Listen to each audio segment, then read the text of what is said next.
as well. Right. Yeah. So the interesting thing with the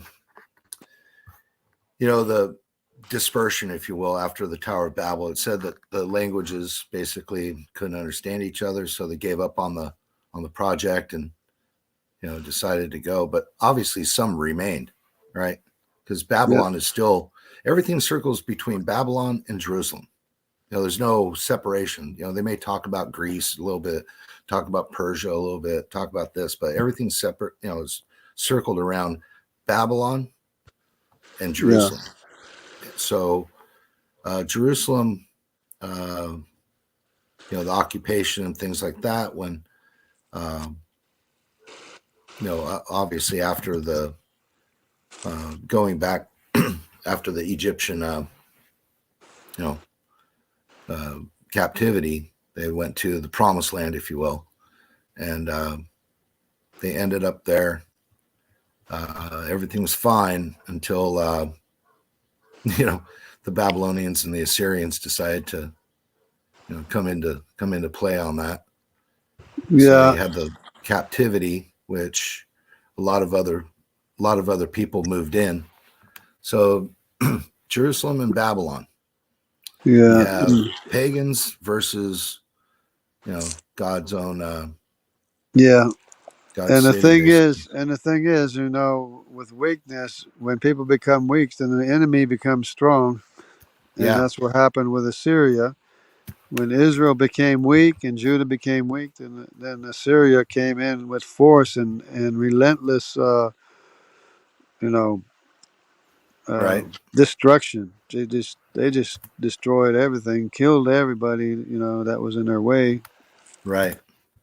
And only place that Assyria failed, because they destroyed everything. They took over everybody. They Yeah, overran everywhere. But the only place where they didn't succeed was Jerusalem, when they came up against Jerusalem, and yeah, uh, and God, you know, made them, afraid of their own shadow, or whatever it was. yeah. And that's where you come into these secular stories. I'm going to play devil's advocate for a second. So there wasn't enough time to have the population to do all this other stuff. Um, it takes so many, because a lot of well, I won't mention it until later. I'll debunk my own debunking. So there wasn't enough time. How many people? The breeding. Everything else. There were small towns. There weren't that many people. Yeah, That's their comeback on that, because they it's had only a pretty big. couple. I think they had pretty big numbers. Some of these.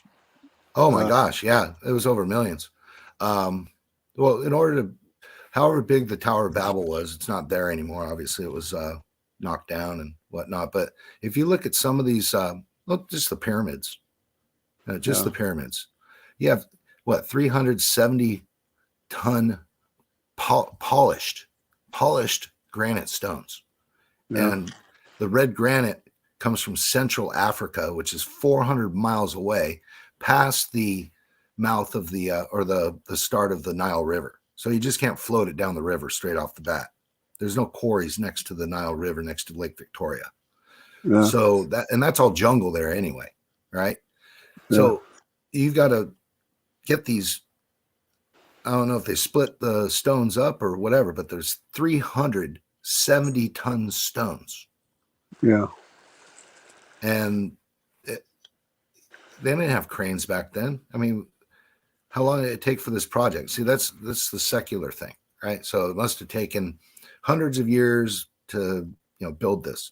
There's not a lot of there's not a lot of room for them to say, oh well, might have been giants or whatever, because everything to them is just fairy tales, right? And so to build the Tower of Babel, just kind of going up to Nimrod, impossible. It's all it's all fairy tales. What do you say to that? Well, it was within the first 100 years, and there was a big enough population, 100 years after the global flood, to build a tower, and they were using mud bricks too, with Yeah. straw and everything. But this thing was so high that people were like falling off and dying, and they would just like keep on building it. Oh yeah. But it was until of course the division, when the breakup of the continent, or breakup of the earth was divided, which is Right. might be might be another Well, story. well, you're okay. So when we've talked about this before. So when it says that the earth was divided, oh goodness, when the one child was born, those were in the days of the division of the earth. They're not talking about language; they're talking about separation of continents, Well, right? that's what I believe, but I believe it because of all the evidence. Because Yeah. when I was younger, I was presented the two ideas. In other words, I went to a Christian school, and in Bible class they read it and they said there's two different beliefs. As one says, like the Bible literally actually says, the earth was divided, and other people believe that no, it wasn't the earth, it was the people that were divided. Even though the Bible says it was the earth that was divided. So I kept this in the Right. back of my mind ever since I was a kid. I knew there was two positions on the earth being divided. And then I start running across all this Right. evidence and information. I'm totally in the belief that during Peleg's time that there was still separation of the plates. There was still Yeah, continental drift, but it was a lot faster because you also have the ice age, yeah. which didn't Well, really affect the middle, didn't really affect the Mesopotamia area. It affected, no. the north and Antarctica was still a green, and they still Well, have the maps. They still have the well, maps. I that's mean, the I've that's seen the them. thing. Yeah, for Antarctica. Yeah, yeah, Yeah.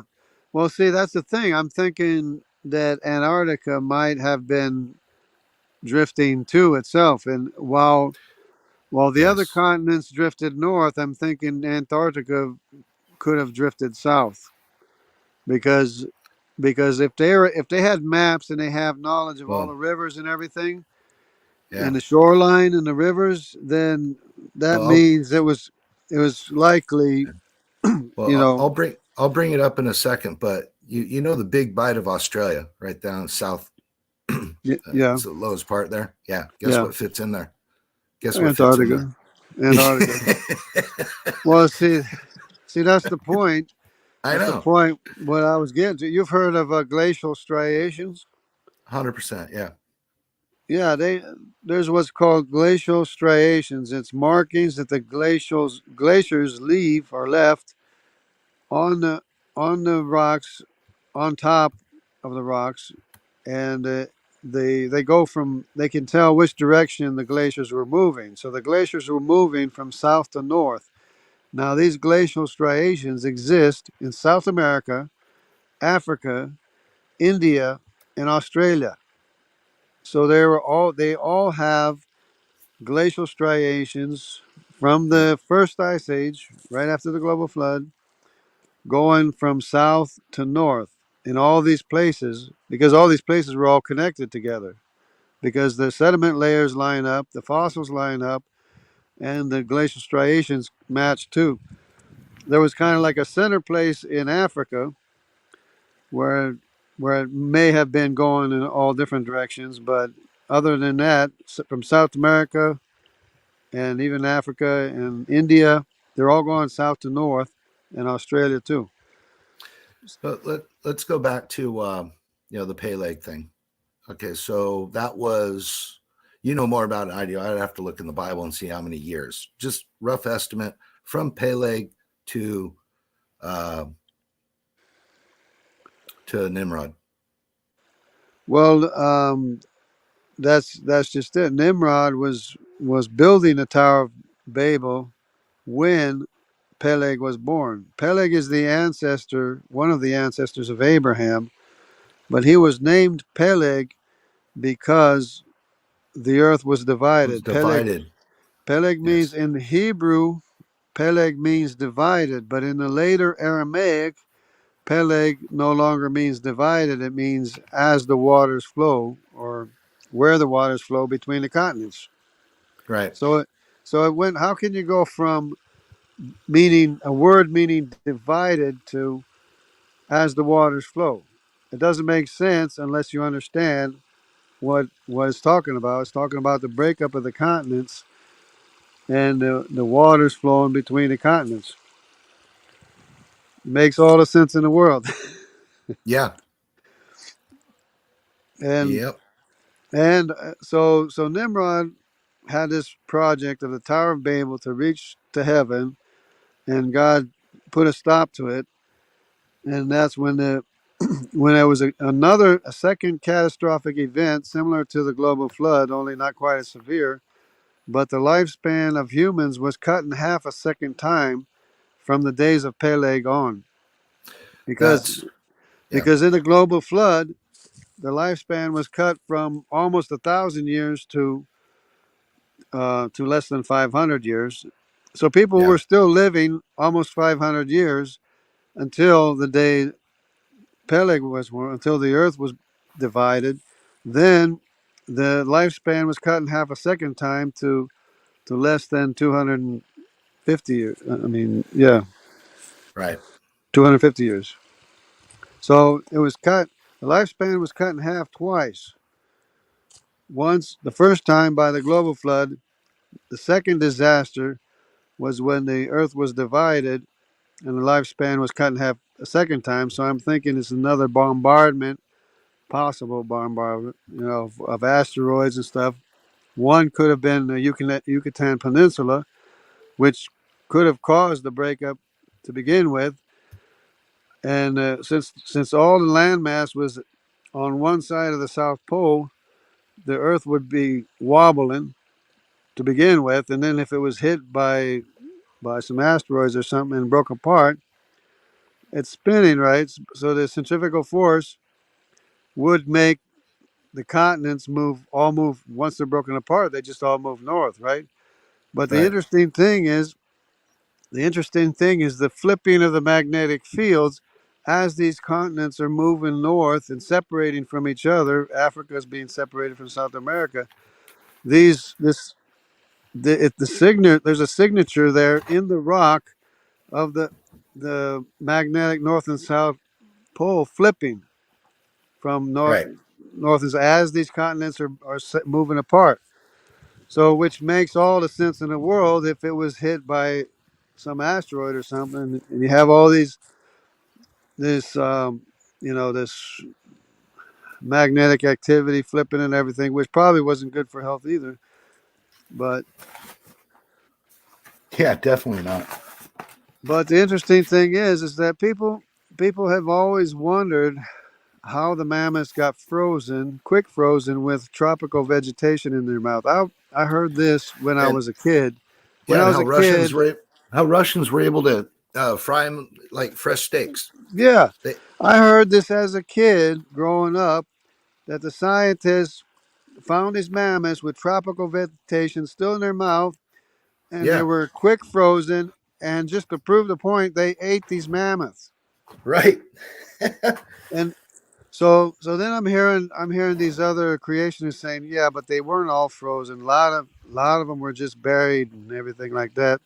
And I'm thinking, No. but wait, hold on. I'm thinking, well, yeah, that makes perfect sense, because as these continents are moving north, what do you think is going to happen? There's going to be tsunamis in the northern parts of the continents as these continents are moving north. The sea level is going to be rising up in those areas. There are going to be tsunamis that's going to be burying all these ecosystems and everything. So the whole thing is explained by the breakup of the continents, both the Right. freezing of the mammoth and the burying of all these ecosystems, all at the same time, all at once. And people could never understand how in the world these things got buried like that, what caused it. All these animals, all the different kinds of animals and bears and bisons and lions and everything, mammoths, mastodons, they're all buried by this.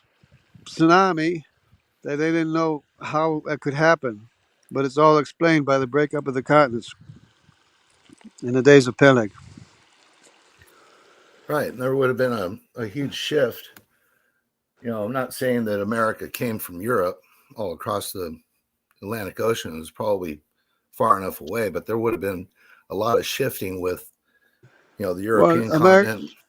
actually, America broke off from the North Africa.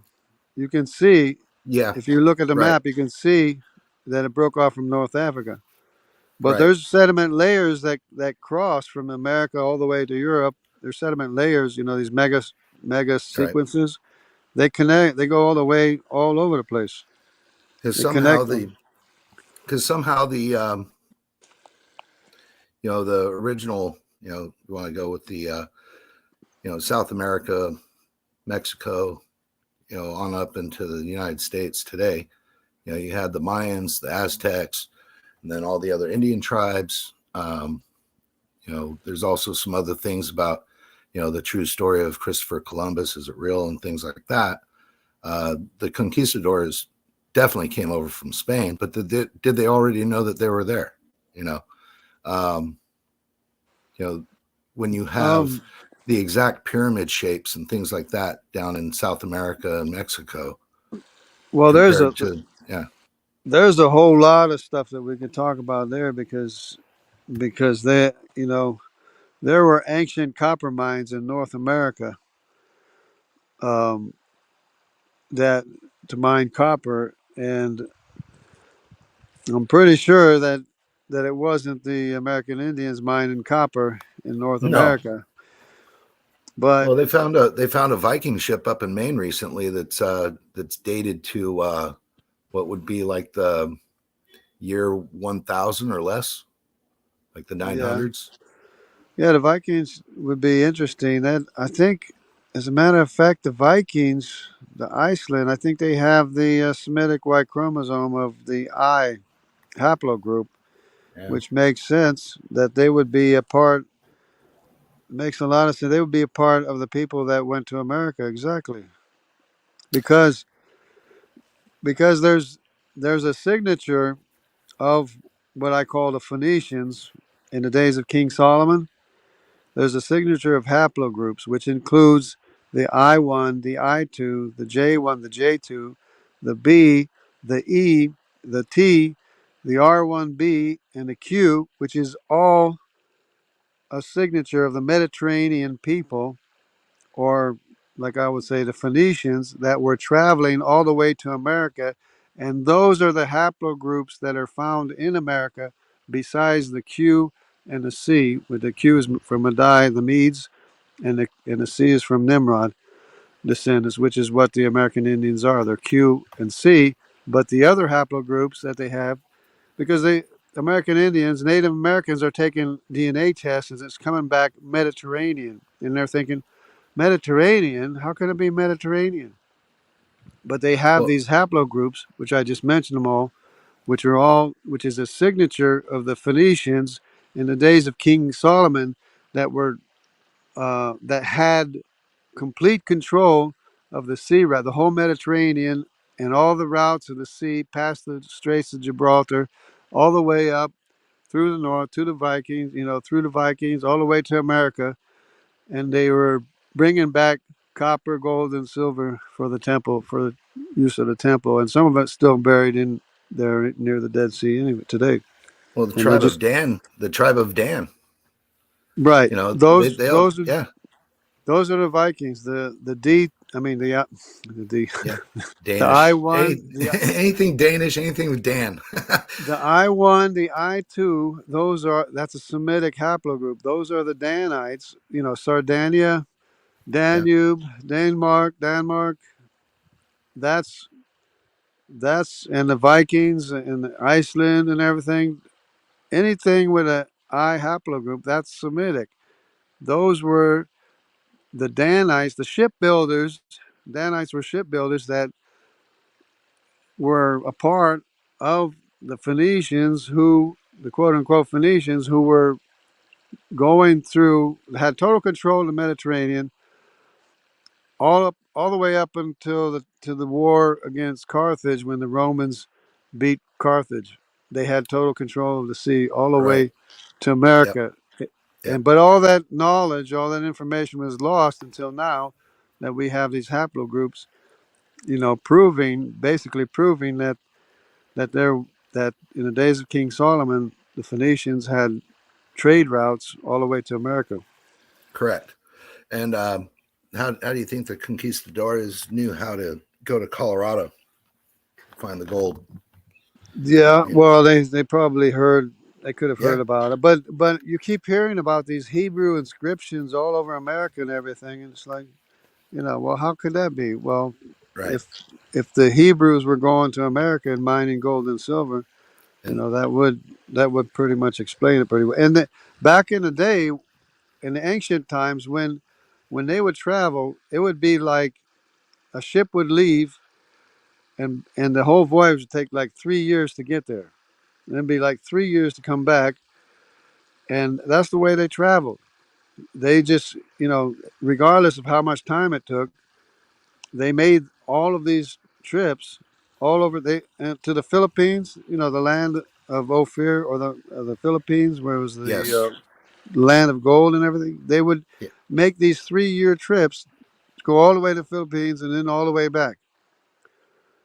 But that's how they traveled back in the day. It's very interesting. It But just popped today, in my head about there's there's no uh, there's no Y chromosome. There's no Semitic Y chromosomes left in the Philippines. But interestingly enough, there is a Semitic um, mitochondrial lineage in the Philippines and that whole area, and that B mitochondrial haplogroup, the maternal line, goes all the way to America, all the way across the Pacific Ocean, all the way to America, probably from the time when there was trade from the Middle East going all the way to the Philippines, to the land of gold, where they would just pick up gold off the ground. Is what the saying was. To right. this day, It you was can, just you can all on the go. surface. Yeah, to this day you can go there, and they'll tell you that, yeah, you could just pick up gold off the surface. Yeah. So my brother and I, we got in a conversation about the Tartans, so Tartania, Yeah, the Mongols, if you will. And yeah. so who built the Great Wall of China? It goes for 1,300 miles. Oh, I don't Um, know. right. And my brother's been there. I have not been to the Yeah, Great Wall of China. My brother has. He said it's just like the pyramids. There's no mortar, there's no cement, it's yeah, rocks. yeah, And these rocks are huge, huge rocks. And yeah, we're talking yeah, you need a population of a minimum of 1 million working 24 hours a day for almost 60 years to build that thing. yeah. And it just doesn't make sense. It's what, 40 feet across, Well, something like I that. mean, And they had a technology in South America. They had a technology where they could mold the rocks and fit them together. yeah, It was like a cement, but they the, still don't know how they managed to do it. But there's bags, or what look like bags of rocks, laying around the place that were never actually used in construction, but they look like bags of rocks. They're rounded, some of them round, oval, oblong, or whatever, but they look yep, like bags of rock, but they're just rock. And they right. and then so they're thinking, like, probably that's how they made those, rocks to fit the foundations, and those things. There's no space in between the rocks, right? No, there's okay. So there's 23,000 ton stone Yeah, that we don't have the technology to even lift that thing. yeah, And it was apparently moved, into that position as a and then they have these carvings. How do you carve these stones perfectly like that? With the faces and the whatever they were their religion was, or whoever they were, birds or whatever they got going on there. And it's still to this day. Like you could go there. When my brother went to Pico Picchu or whatever it's called, he said it's just amazing. You have no idea unless you go there. Yeah. It's just, you have no concept of how this happened. And you can't even get a credit card through the things, Right. They're just right there. And so, And they had the stone working machinery of some kind that would cut squares into the stone. well, the only thing that polishes granite, you can use cubic zirconia, but it doesn't work. You have to use diamond dust. Yeah. So you're talking about polished stones inside the Great Pyramid, right? You have polished stones that are still to this day mirrored finish. Yeah. So it reflects the light down the hallways. Yeah. It just blows my mind. So you have this technology of, let's just say coming out of Nimrod, because he was a mighty hunter. What is it? Well, king. Job, he was king of the whole world. Yeah, He was the king of the world. He was the first. And it's not a mighty hunter before the Lord. That's what it says in Genesis 10. Yeah. But you go into forget which book it is, talks about Nimrod, where he was a more than a mighty hunter. He was basically, like you say, the king of the world. And he's a mighty man. It wasn't just right. This. And his whole household too. His whole household. So you've yeah, go ahead. However many kids he had with Semiramis, and then get into the Tammuz thing and all the other fun stuff. Right. Paganism really took off, but we're still living it today. I mean, you go to a Catholic church and you've got, Semiramis, Nimrod, and Tammuz, and as their trinity. And what I'm trying to get at basically is, so not only did you have the religion, okay, so then you carry off into hundreds of years later into Nebuchadnezzar's Babylonia, where they carry off Daniel. Yeah. You start talking about the Magi, which were basically the tricksters. So they had alchemy and they had a whole bunch of other ways to deceive people to believe that they were doing miracles. But it was all, demonic spiritualism. In order to, how long did it take to build the fiery furnace with the big, huge statue and all the other fun stuff for Nebuchadnezzar, right? Apparently it didn't take long because he had it built. Right. Right. He said, we're going to build this thing. And, it's all to burn those that don't worship. Right. Right. So they build this big, huge fiery furnace, kind of like Nazi Germany. And if you don't bow, when the drums and the bells and the whistles go off. Yeah. It seemed like a good thing to him, right? It seemed like a good thing for everybody to be in agreement, everybody be on the same page and everything, right? Right. Yeah, because that's what indoctrination is, and that's what our school system's all about today. That's how you have order, right? Everybody on the same page, everybody agreeing about the same thing, If anybody steps out of line, boom, he's gone, Yeah. So, I mean, there's so many different, ways we can go with that. Let's go back to after Nimrod. So basically it disappears from the Tower of Babel. Yeah. You have Abraham's story coming in.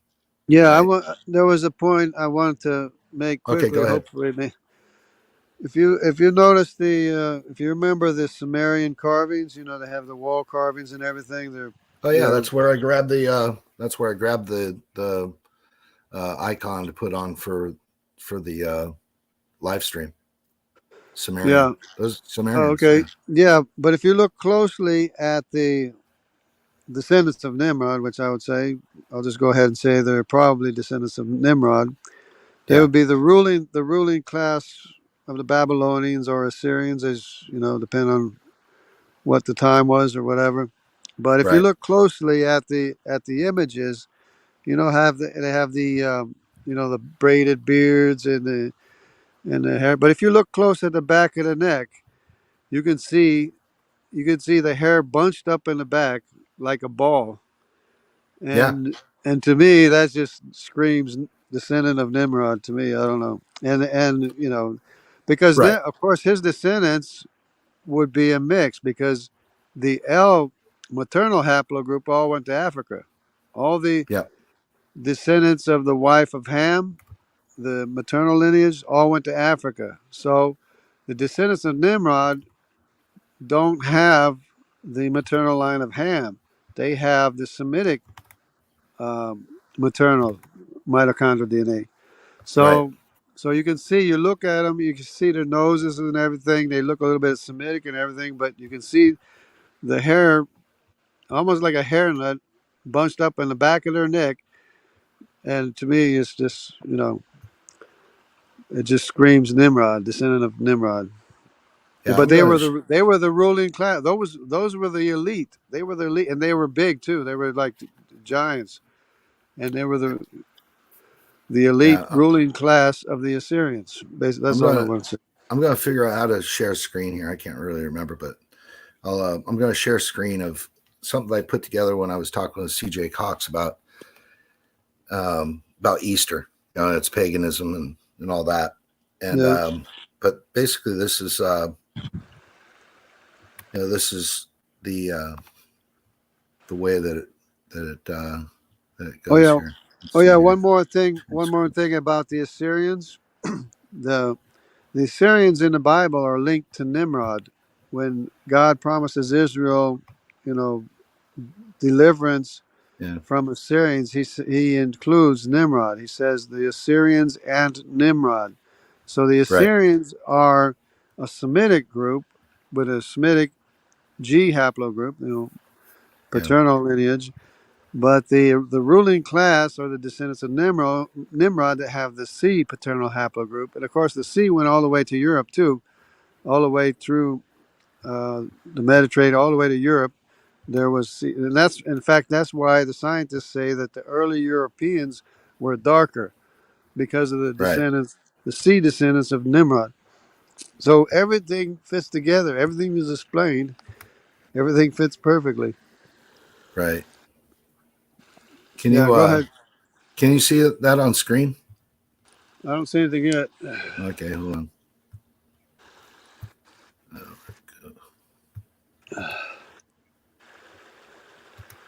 So yeah, it's just amazing, and that's what got me started on this genetic haplogroup lineage stuff. Is the C haplogroup, the descendants of Nimrod? Because I'm looking at these haplogroups, I see the C. I'm saying, well, who in the world is C? C is Hamitic. How did the Yeah. Hamitic haplogroup get out here? And then I'm thinking, well, who was Nimrod? And then when I realized that Cush is the father of Nimrod, then it dawned on me, and the whole thing just fit together know, like a puzzle. Everything Yeah. fit together. There we go. Yep, it's See if going, I going. can bring this up. See if I can bring this up here. Uh, Take down Jerome so you can so it won't. Well, it might be in the way of. do what? Oh, it's not in the way. Jerome. Oh yeah, might It's be. not in the way. Yeah. So I can see that, but where it go? So press the stop sharing thing. I'll bring it back up. Yeah. So I always share do stuff like that. screen. Yeah, I'm out of practice. I'm So let's pushing see pushing here. the wrong Share. pushing the wrong buttons and stuff. Yeah, I like the share thing going.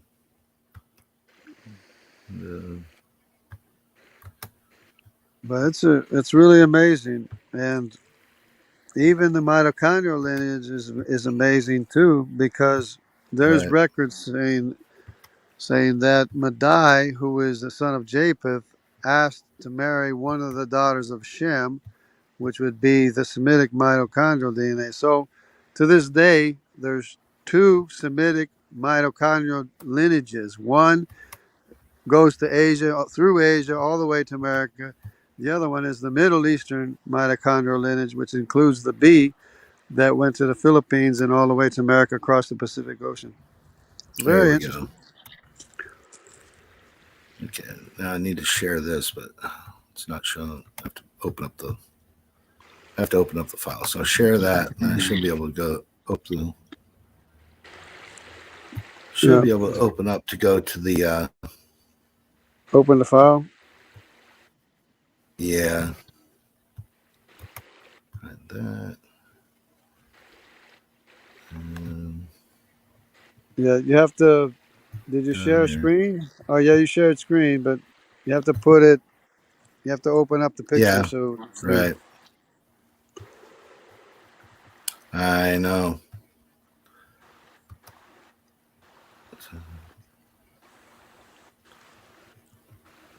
It's not a video file. All right, I'll get it to that because it's a PowerPoint. So. Oh, yeah. Open up one of those. Here you go. You got it? I can see it, but it's Yeah. You got showing. that? No, it went away. So. Yeah. Open it again.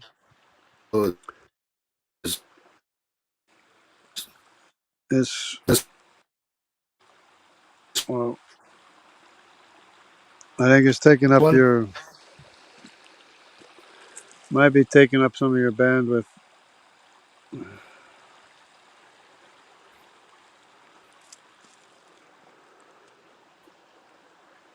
Uh, Yeah. And is that it? okay, it's up. No, Back up it's up. again. Put it like Yeah. full screen or There we something. go. Oh, Yeah. but it I'm went. just toying around with it. Now I know what I'm doing. Ha! Oh, okay. Is that it now? So you wanna do the PowerPoint? I think you have to. I don't know how to do it, but I think you have to do, or you have to click on each one or something. I don't know. Well, yeah, that's what I'm going to do. So basically, Nimrod, son of Ham, grandson of Cush, great grandson of Noah. These are his names. So you got king of Kish, which was Cush, and king of Sumer, Sargon of Akkad, etc. Nimrod basically, started the whole pagan system because he considered himself a god. Yeah. Because Well. he had his own territory, and so married Semiramis, which was actually his mother. Semiramis was first married to Cush, and then he married his mother because they were still living long ages. So we're talking probably another, probably a 400-year lifespan. So you're talking, by the time they had Tammuz, which Tammuz was the sun god, after after Nimrod was killed or whatever happened with Nimrod. I would say that it was Esau. Then Tammuz was probably taken out as well, because that's why we have Lent in the Catholic Church. It's weeping over Tammuz. So it's 40 days of lament over that. And here's the for Sodom went after Ashtaroth, which Ashtaroth is just another name for Semiramis. So then you have the Sidonians. So if, let's say they lived 400 years, right? Semiramis would have been a middle-aged woman by the time she married Nimrod after Cush. And then you have basically these people that are following Ashtaroth, which is, you're leaning into the mythologies, of which would be Babylonian first. Then you have the, Medo-Persians, then you have the Greeks, and then you have Rome. And so they just perpetuated the same thing. So let's say that Nimrod, was cut short at, 300 years of age. That's a long time. So this is, basically how the Magi worked out. They would present themselves, and there would be the soothsayers, the ones that Daniel. That's why Nebuchadnezzar said, "Hey, I know I know your game. You want me to tell you my dream, and then you're going to give me some bad interpretation of my dream. And Daniel didn't need any of that because he went and talked to the Lord, and the Lord said, all right, this is what you dreamed of. A big, huge statue and a big, huge, rock comes and knocks it down after a period of time. And then he Yeah, gives him a whole list of a stories. stone cut from the rock. No, a stone cut from the mountain without hands. Without hands. Yes, the cornerstone, right? The one they rejected. The stone from the mountain cut Yeah. out without hands. Which is the chief cornerstone that the temple was built on, if you will, which is basically that's your guide stone, right? That's the one that you put in the corner. That's, this is, Yeah. Everything lays off of this. I'm Yeah. trying to find I think it's this one here. Yeah. So here you go. So Semiramis is Aphrodite. Nimrod is Adonis. He's also Osiris, because we haven't even gotten to the Egyptian world, which Egyptian Empire, they were a big empire, but it was short-lived, right? They were in power. They were in power in the time of Abraham. Right. They controlled the whole land of Canaan and everything. Yep. Canaanites, and all the way up to the area of the Hittites in Anatolia.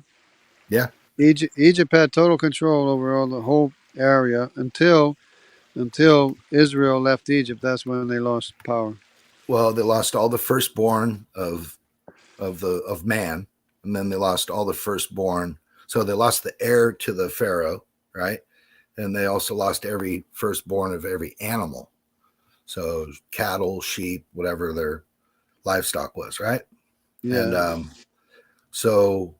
And they had sickness and stuff, a bunch of sickness too, or something. Supposedly. Well, your entire army, right, just got swallowed up in the Red Sea. Right.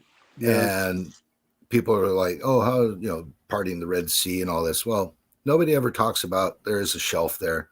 It's been found. There's coral. There's coral that is basically covered over the old chariot wheels. They've found a horse hoof under there. Ron Wyatt did a great job. A little bit loony in certain things. You got to take some things with a grain of salt, but it's right there at the Gulf of Aqaba that there's I think the delta. Delta. Yeah, it's only like 30 or 40 feet below the surface of the water. But Red Sea is very deep, very deep. The only way you can get there is through that valley, and then it opens up into that delta, where correct. That can accommodate a huge number of people. Right. But there's no way out. No. Like sometimes you read the Bible and they're saying the armies right after them, but there's no way out. They were like sitting ducks. They were sitting ducks there at the edge of the Red Sea. This is the one I was trying to get to.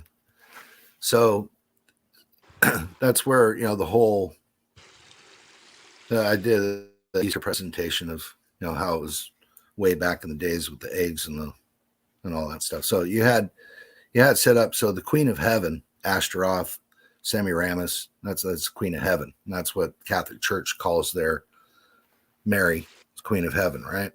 So all they did was just substitute it in. And so the Semiramis reigned that area, whether you want to call it Babylon or you want to call it Babel, Mesopotamia area, after Nimrod died for I don't know how many years, but then somebody else just took up the mantle on that, and that would have been before Nebuchadnezzar in that time. Yeah. So you have all that same lineage that comes in, and it wasn't until the Medo-Persians came in that it changed from, I guess you'd say, the line of Nimrod. Yeah, so it was, Nebuchadnezzar was king of the whole world too, basically. Oh yeah, he was. Yeah, that was his whole thing, right? He had trouble conquering Egypt at the time, but other than that, he ran everything. The eighth wonder of the world, or one of them, was the Hanging Gardens, the wall around Babylon, and that's why his his hair was all juiced up and everything like that, having a big party while Cyrus was taking over Babylon, in a silent raid. And Yeah, when they came up through the drainage pipes or something. well, actually, they lowered they diverted the Euphrates, so they went under the wall. Yeah, Under the wall. yeah. So, but the wall. Okay, so let's say let's just take an average size of a chariot, be probably 6 feet across. Like from not lengthwise, but widthwise, 6 feet. You could raise 6 chariots along the wall Yeah, of Babylon. yeah, So you're talking a minimum of 45 feet because, there's got to have space in between, right? They're not just locked up wheel to wheel. So you got to have some space, but you're 6 wide, having a chariot race around all of Babylon. right. We can't even build anything like that today. And that's the cities were huge. Nineveh was huge too. Nineveh was huge later on, huge. I guess. There's some stories about Nineveh. I like the story of Jonah because it's basically he didn't want to go. He didn't think it was worth it. Right. And that's kind of our story today, is it not? Our story today is basically, the people like the Graysons, the Mark Reeds, the I forget that other guy's name, that he always wants to debate somebody. Where they are that type of person that is just, they need to get the word, but they're not, they're just not going to receive it because they're so locked in.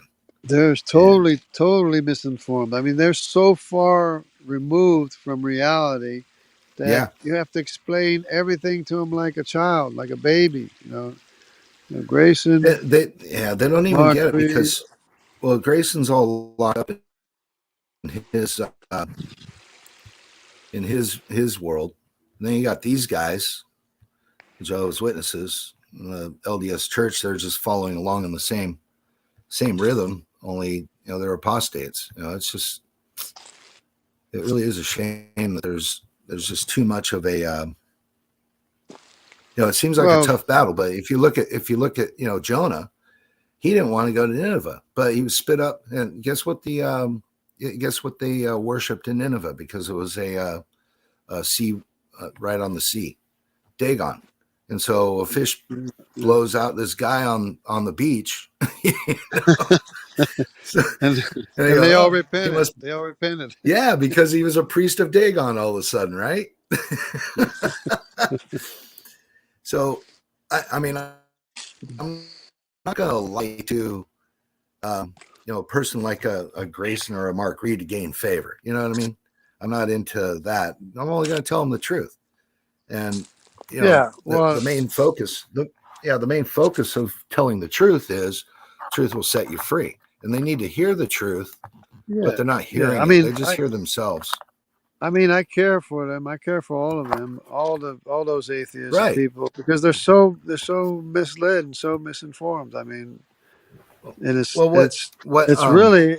I mean, you could actually say they're so misinformed, misled. You could actually say it's not their fault. It's not. It's just the way that they, first of all, it's confirmation bias. Second of all, they'll be laughed upon if they become a Christian. Second, third of all, it has to do with pride. Yeah. It is pride, because they want to learn. They want to, debunk all this other, Christian theology and all that. But yeah, they want to. You're right. They want to make a name for themselves. Is what they want. That's everybody in academia. It's okay. Real quick story. And so we all know the CDC, right? Center of Disease Control. Yeah. You know where it's located, right? Yeah, just be careful. Atlanta, Georgia. I know. It's Atlanta, Georgia.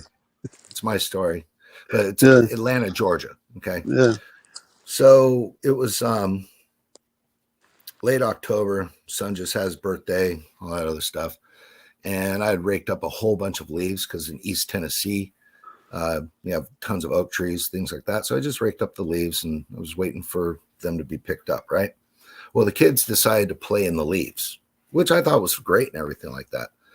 And, they're just jumping out of the tree into the, pile of leaves. It's like a big mattress, and, Yeah. I didn't think anything of it. A couple of days later, my son had like 106-degree fever, right? Oh, yeah. And I'm giving an alcohol bath. I don't know what's going on because he was just fine the other day, this and that. There was no like warning, like, oh, I feel sick or I feel hot, anything like that. And so I'm giving an alcohol bath. I said to my wife, I said, look, I got to take him to the hospital. So I took him to the hospital, and it was the nearest hospital, which was about 2 miles away. And they said, well, he's a child. We can't take care of him, but we'll take the x-rays. So I took the x-rays, and in his top right lung, there was a big mass. And the guy goes, I've never seen anything like this before. And so he goes, you have to go to the children's hospital, which was another 8-10 miles down the road. So I went there, and, they checked him in, tried, gave him some fever reducers, things like that.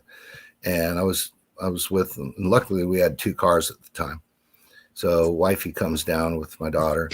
And so we're there, and, I stayed the night. Mom went home with the daughter, and I wake up in the morning, and the doctor comes in and says, oh, a gentleman from the CDC is coming in. And I was like, CDC, what for?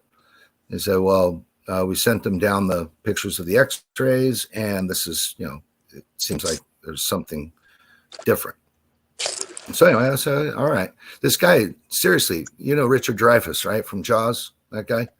Yeah. That's what this guy looked like. This guy looked like Richard Dreyfuss. The glasses on, the frizzly hair, and all that other stuff. And he's just walking in, and he talks with me. He goes, hey, we've never seen anything like this. We need to get a biopsy. I say, great. I'm just thinking, the long needle in between the rib cage into the lung, right? Yeah. And he goes, no, we're going to have to crack open his chest. I said, what? The son's only 9. This ain't going to happen. No.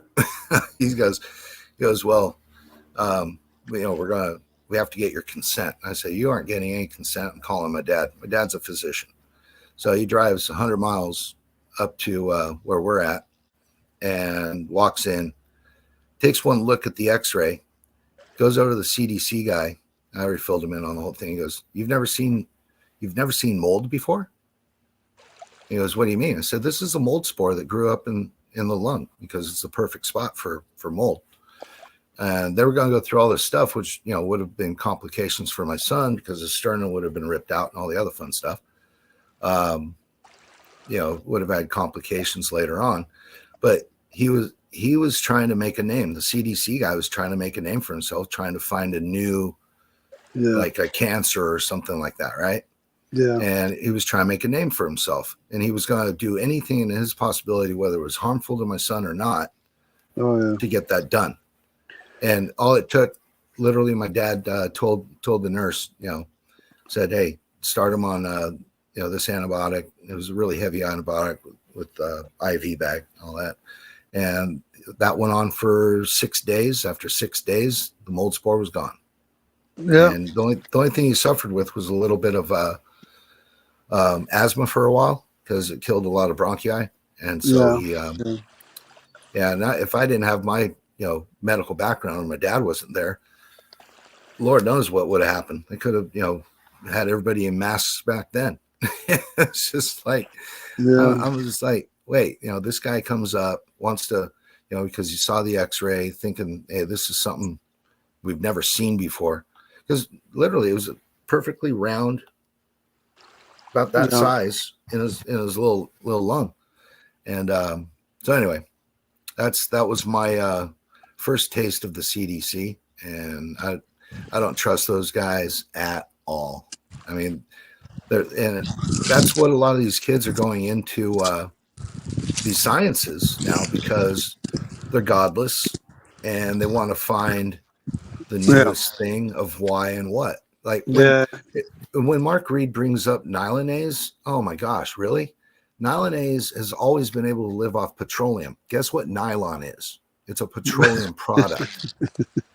It's carbon. It's like it was just basically a regular, it was just a regular bacteria, right? That could digest petroleum oil, right?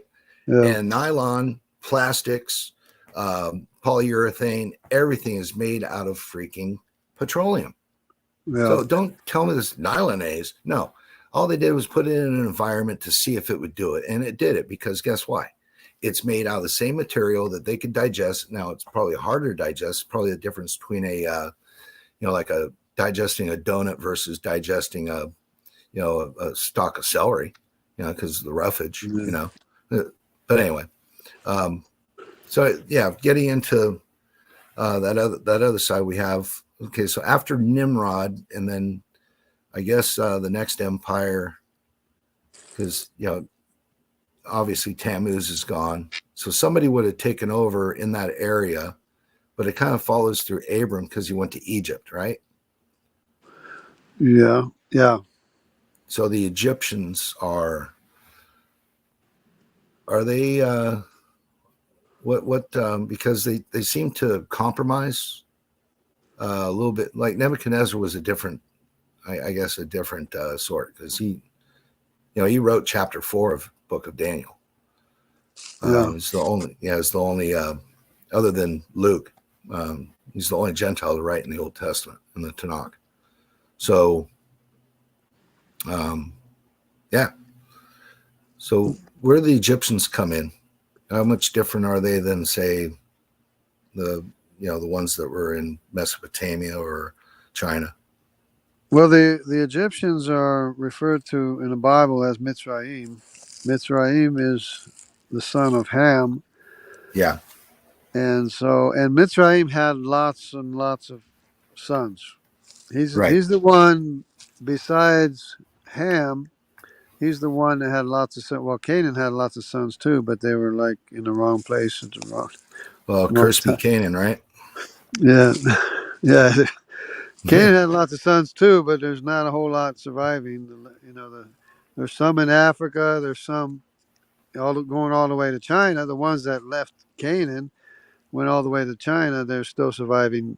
Descendants of a Canaanite tribe called Sinim, the namesake of the Sino, China. Yeah.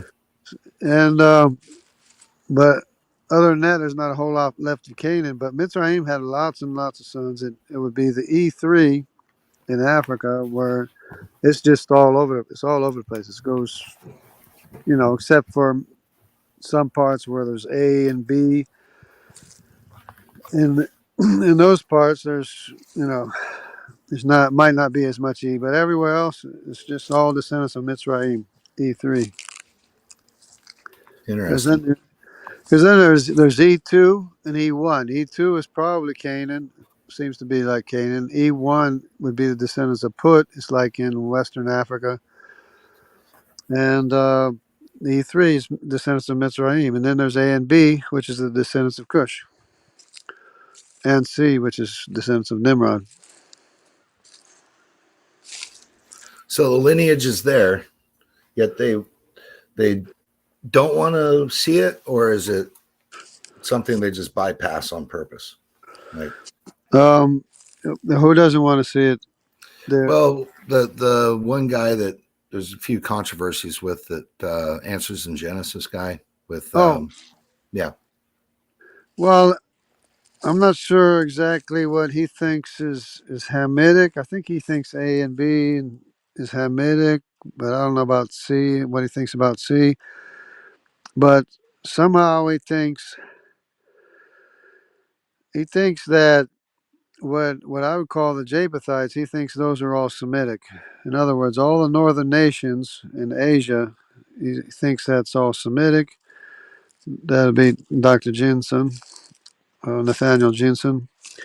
And Yeah, he Nathaniel. thinks, and somehow he thinks, well, so then if that's Semitic, then he thinks the Japhethites would be somewhere. He thinks like the J, which is Judaic, and the G's and those. I think he thinks those are the Japhethites, which is totally contrary to what the Bible says that Right. God would expand Japheth or He enlarge li- Japheth. yeah, he lives in Shem's tents. Yeah, and lives in Shem's tents, Yeah. which which is interesting because a lot of the Asians do have a Semitic Yes. mitochondrial DNA. Well, there was a lot of mixing between Japheth and, well, because, Ham had to go. And, obviously you have the lineage from Ham to Cush to Nimrod and then Canaan, right? So the Canaan thing, that's a different discussion. I personally think that the uncovering was what we see in Leviticus was I guess he got tired of his own wife. And I guess Miss Noah we don't know her name, but I guess she was pretty hot. And dad was drunk. So I think took advantage of mom. And, Yeah, I haven't looked into that too much, but I'm not and too so familiar with that. I think Canaan came from Ham and the mom. And the only one that was righteous in that, if you look at, would have been Noah, because he was the one that was righteous. That's why he was picked to build the ark, and then going on to Shem. So the birthright went to Shem. And so he was above Japheth, who was the eldest, but Shem and Japheth were together. And then Ham went on his own.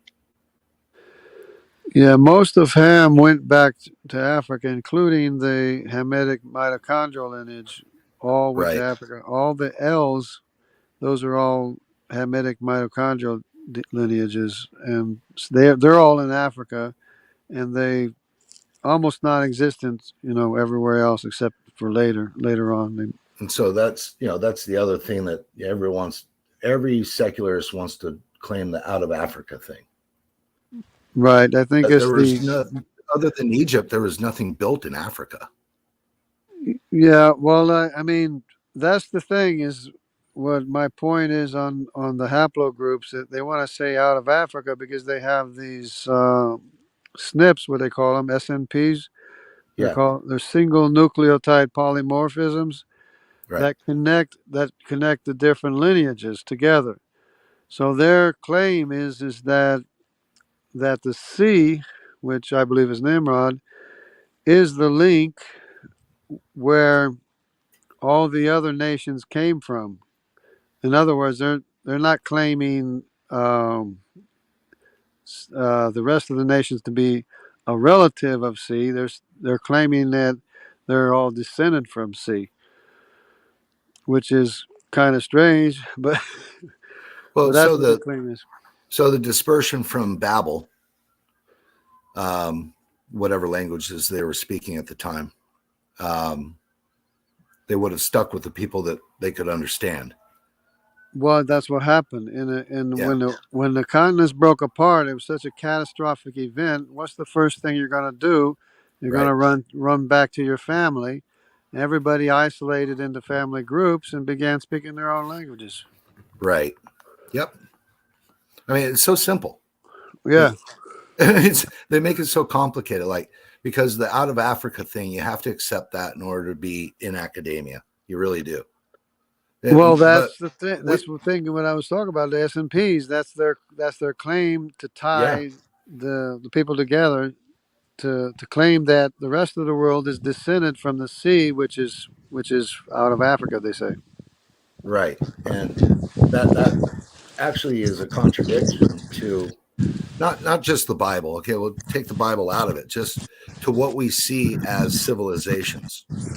Oh yeah, that's why I'm saying. Yeah, it's Yeah, the ancient civilizations. You have to know ancient history before you can study anything else or understand anything else. right. And when you're talking about pyramids being built in North Africa, Egypt, and then you're also talking about relatively not too far after that, you have the same type of things that are being built, ziggurats in Mexico and South America, Yeah. right? So North America, South, then you got the burial mounds and the snake mounds and all the other things in the United States. You've got different things that have been found in upstate New York. You got different things that have been found in Montana. You got different things that have been found wherever Indians were. They knew how to chisel stuff. So you have Yeah, the ancient ones. Yeah. But you go into Middle Africa and you go to South Africa. That's why the the Danes went down there, right? Because it wasn't habited. There was no habitation in South Africa. So the Afrikaans that are now going through the whole ANC problem in there being pushed out. I got a couple friends in South Africa. It's not a good story that's going on right now. That's being held away. No news about it. Nothing. That's just being quiet. Yeah. And I gosh, I need to publish the book anyway. I go into a part with Cecil Rhodes. I'm diverting from the ancient history, but Cecil Rhodes, he worked for the De Beer family, De Beer diamond mines, or the diamond mines and the De Beer family, and didn't have a high school education, but he still got an honorary degree from Oxford, so you get the Rhodes Scholarship. Became a very wealthy man. His parents were poor, indigent. They spun wool in order to make thread, and that's where he came out of. But he got a good job. Went down to South Africa, or down to Middle Africa, for the diamond mines, and he actually killed off 2 warrior nations in Africa. He pitted one against the other. Said, hey, they're doing this in order for them to take over the territory where all the mining was going to be done for diamonds. And that changed a lot of that atmosphere. And we're talking middle 1800s, right? Yeah. So that changed a lot of the atmosphere down. So you had the dispersion down more south for the African tribes that still existed, the Zulus. And then you had northern Africa, which was not as populated. You still had Egypt, but it wasn't as populated. Most of that was all Muslim at that time, in the middle 1800s. So you had a lot of coming over from wherever, Medina and all that other stuff in Arabia, coming over to Africa, into Egypt, because obviously that was a power play with the pyramids and things like that. So they wanted to claim that area. And so all that to say is that there's been a lot of ruckus in Africa, with basically a culling, if you will, of African tribes by rich diamond people, and all of the shipping and things like that. Then you had the African slave trade, which was started by the Arabians. Want to call them Muslims or whatever, mostly Arabians.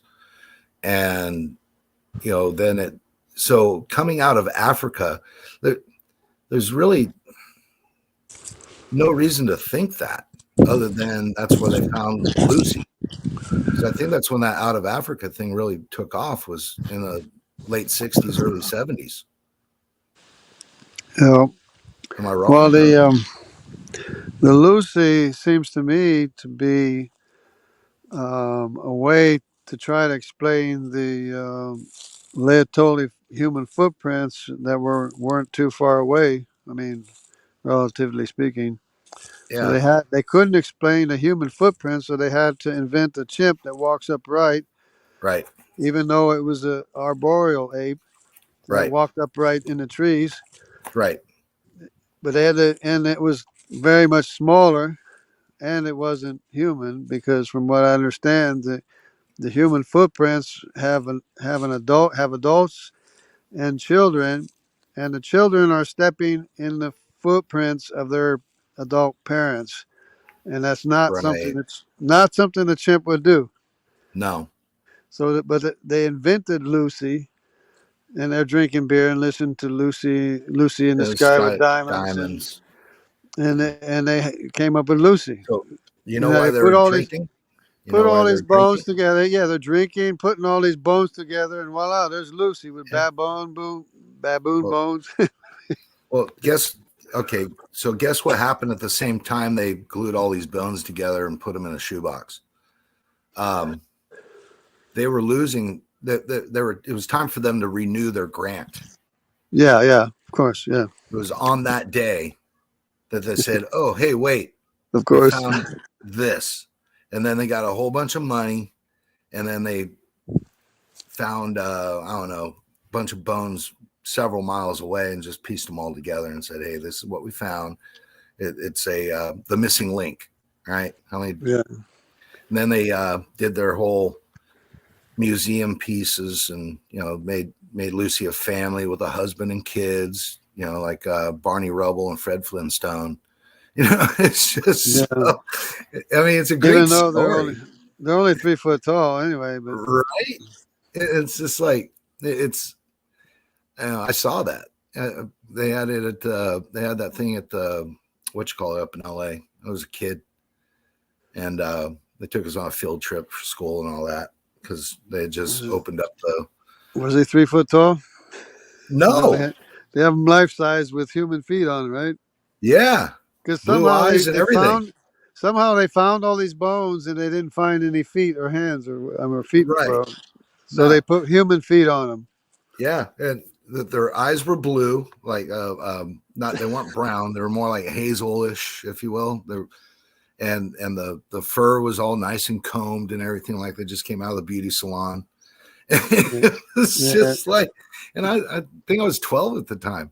And I'm looking at this stuff and I'm going, this looks like going to Disneyland, and you're in one of the rides, the little animated rides, right? At that time, they had Mr. Toad's Wild Ride. They had the Snow White ride at Disneyland. That was anything, and that's what it looked like. It just looked like they took some mannequins, put it there with some animatronics, and here you are. The only thing they didn't do is put a voice box in them for, act like they were talking to you. But they yeah. did that, but and so now That would have been too much, well, too now much we're at one 50. time. Yeah, we're what 40 some odd, almost 50 years away from that. Half a century away from that, and they've gone hog wild with it. They've built more universities. They've built more, It's it's all the this other only stuff. thing. It's the only thing they have. They don't have any other And evidence or anything. that's why they grab onto it so hard. They can't let it go, because if they let it go, Yeah, how many times have you ever heard, well, what else are we going to teach? yeah, yeah, How many times have we heard that? yeah. Well, I need to cover a little bit the S&P claim, the out of Africa Go right claim ahead. using the S&P markers. So they have this C haplogroup that that has a CF haplogroup, which excludes D and E. In other words, it's C in the rest of the world. So that's their link, or the way they tie the rest of the world as Yeah. being supposedly descended from C, which it doesn't have to be descended from C. It could be just a relative of C. All right.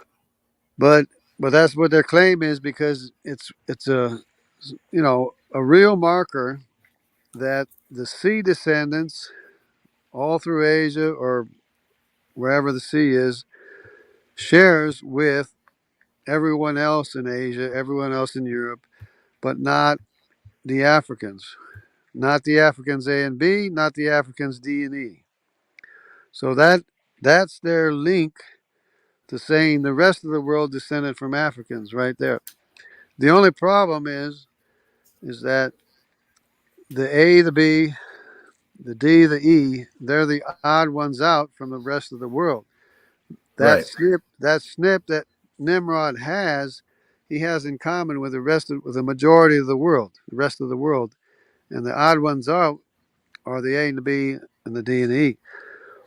But there's also another snip that that the C haplogroup shares with the D and E. That's called a CT, not a CF, but a CT.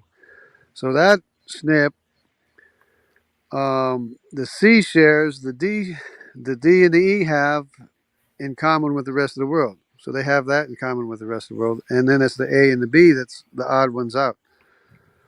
Yeah. I'm just so, I'm in admiration of you to remember all this stuff, because I Yeah, know well, you've worked hard at it. it's the interest that I have. So Yeah. I'm trying to get a picture of this whole thing. Then when they go to connect then there's another group that's the F, G, H, I, and J, and they have to Okay. connect. They have to connect that group with the rest of the world to the right, or if you're looking to the right, All right. so then there's an IJK snip that only IJ and K, which is the rest of the world going to the right, which is K, L, M, N, O, P, Q, R, S, and T. They share in common by themselves, and the G, the F, the G, and the H don't share. So they have all these snips connecting everybody like this, and that's how they're saying it connects it. They're trying to prove descendancy, saying these are descendants, but the reality is Yep. when you study it from the bottom up, when you study the haplogroups from the bottom up, for example, the Cohen modal haplotype, the Cohen modal haplotype is the descendants of Aaron, which have a tradition of every father telling his son that he's a Cohen or descended from Aaron, Moses' brother. So you have all this group of people throughout all of history have been telling their sons, you're a descendant from Aaron. Of course, not everybody that claims it is going to have it, but they went and tested all these people claiming to be Cohen, all over the world because they're spread all over the world. And what do you know? There was a spike, like up 50% or almost 50% of the people that claimed to be descendant of Aaron had this Cohen modal haplotype, what they named the Cohen modal haplotype, which is a J1 P58 or something like that. And so everybody else that claimed to be didn't have this big a spike in their haplogroup. It was only the J1 P58 that had this, like, almost 50% of the population with that haplotype. So they named that the Cohen modal haplotype. So that confirms that those are the legitimate descendants of Aaron. So that means J1 is definitely Semitic. J1 is definitely descendant of Israel. Right. So, and the other thing is, if you look at the Jewish population as a whole, the Ashkenazi, the Sephardic, and secular Jews or whatever, they have the majority haplogroup, or the largest haplogroup, sometimes at almost 50% of the population, is J2. Right. So that pretty much confirms that they are descendants of Judah and or Judah's brothers and cousins, but definitely J2 is Judah. So Right. J1 is a descendant of Levi, and J2 is a descendant of Judah. So those are, So you have you the know, kingly, and the priestly. yeah, yeah. And as a matter of fact, yeah, um, a lot of those J2 descendants, there's a J2M 172, which is a very, very large population. And Yeah. I believe those to be the house of David, which are the descendants of David and King Solomon, because you know Wow. both David had lots of wives. Oh yeah. King Solomon had lots of wives, so they had lots of children with their haplogroup, with their J2 haplogroup M172. And there's like Yeah. two branches. There's like two branches of that. So definitely J1 and J2 are Judaic and or Arabic, because there's a lot of Arabic that's J1, but definitely descended from Abraham, right? Right. So from and Abraham is the descendant of Arpachshad or Arphaxad. Our fact said yes. So definitely the IJ, which includes the I, would be the Danites in the Mediterranean, Europe, and everywhere else. So the IJ is definitely descendants of Arpachshad. So this snip with what's called a IJK, that snip is a single nucleotide polymorphism that the descendants of Arpachshad have and all the descendants of Japheth have. So what does that tell me? It tells me that Arpachshad is the oldest son of Shem, so that when Arpachshad was born, uh, Arpachshad has a snip that is shared with his uncle Japheth, which is the K, which is the K element OPQRS and T, which is the rest of the world, or the nations, the northern nations. Okay. So, so that means that Arpachshad had or acquired that marker, the S&P marker, from his father, who was the brother to Japheth. But then when Arpachshad's other brothers were born, his father no longer had that marker to give to his other brothers. That's how many markers there are, by the way. There's Okay. millions. I mean, there's thousands, millions of markers like that, whatever. So, but they're real markers. They're real.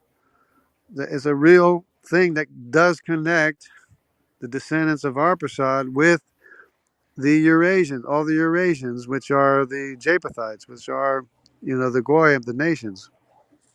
Because Arpachshad is the oldest Okay. son of Shem, but then, but that's the way the S&P markers actually work. Instead of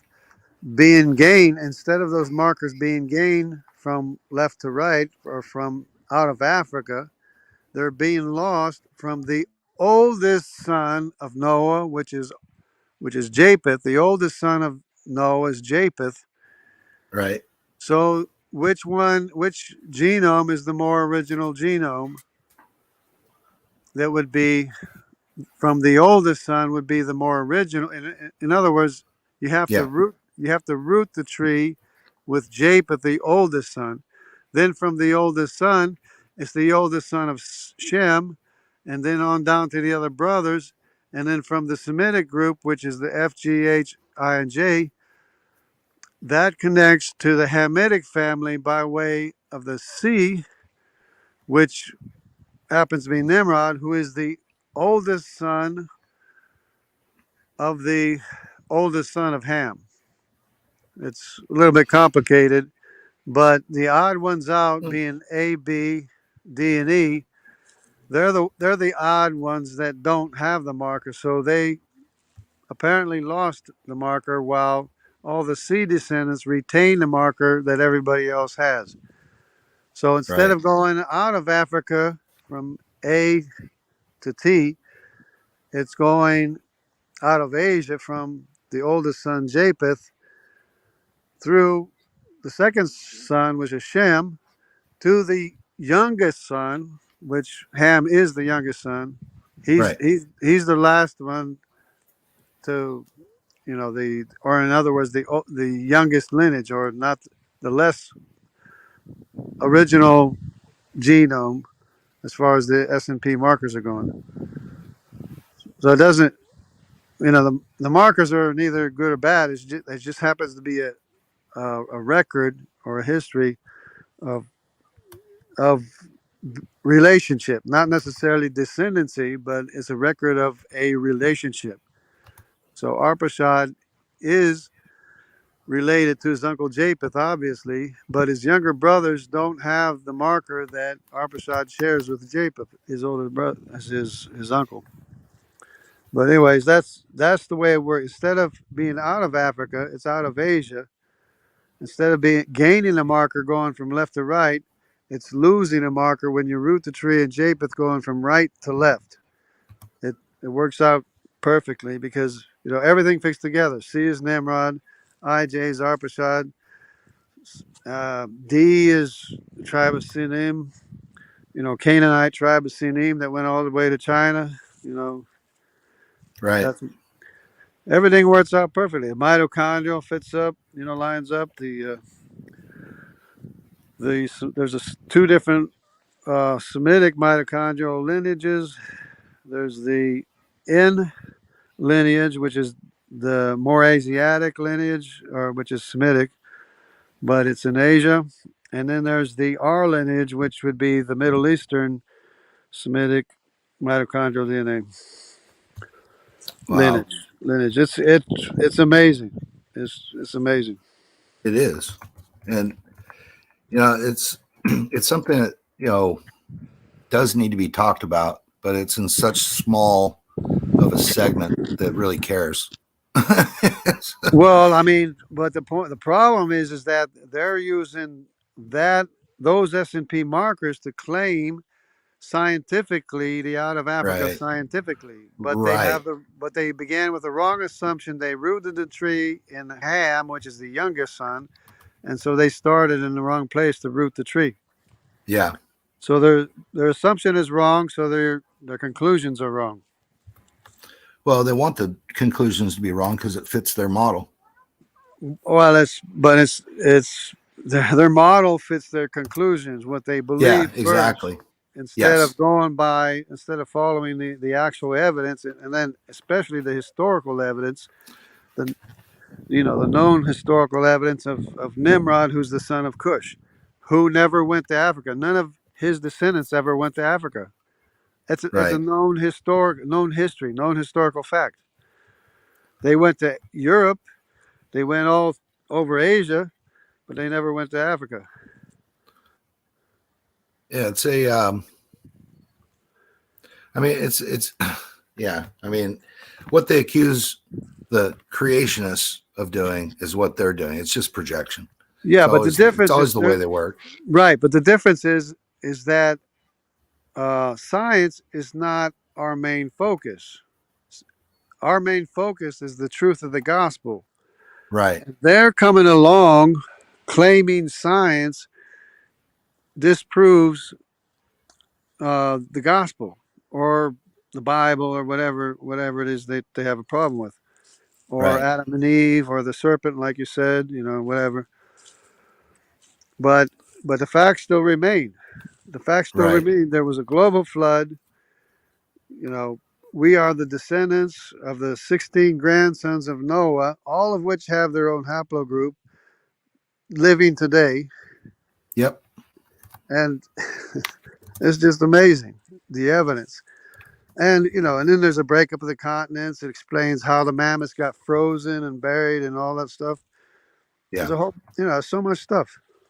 But you Well, have to look at, I was trying to explain to these skeptics that I text with, you have to look at the whole picture. You can't just like look at everything with blinders. Like you're looking at everything with blinders on. No, you have to see everything. You have to look at all the evidence. You have to look at the whole picture. Sorry for interrupting again. oh, you're fine.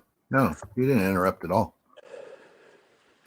I mean, what it really seems to me is that they will do anything to save their holy cow. Basically that's what it is. They'll do anything to save their holy cow. They'll have worship the god of evolution because they can't prove origins.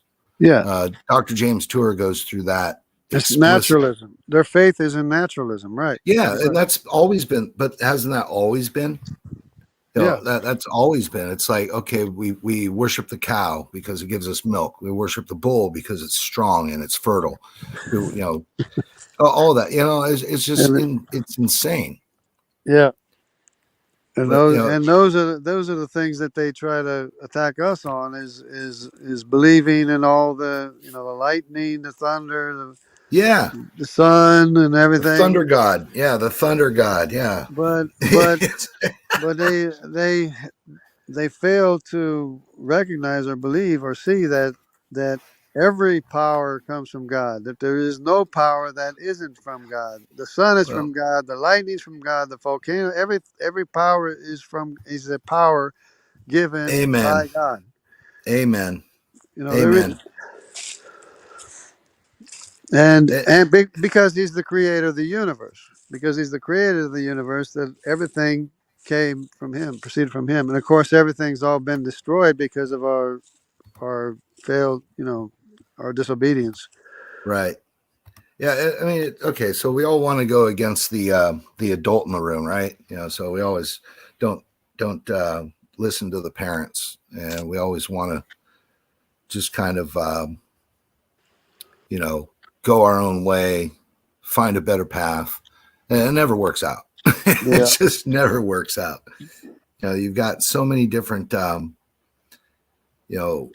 psychological things that come into this, where we'd rather find a way to crush creation theory, which is not a theory, but we want to find this, so they search for every minute detail, going down to whether it's a Escherichia coli, or it's a some new bacteria, or it's a anomaly in the way that the earth rotates on certain months of the year, or whatever it may be. They just try and find something that they nitpick, and they throw out theories trying to sound important, and they hide behind the veil of consensus.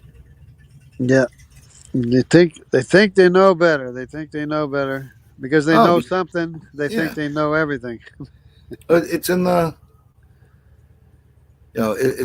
it's basically a it's a con job, because what's funny is my daughter, she can give you, it's just amazing how she gives people the gospel.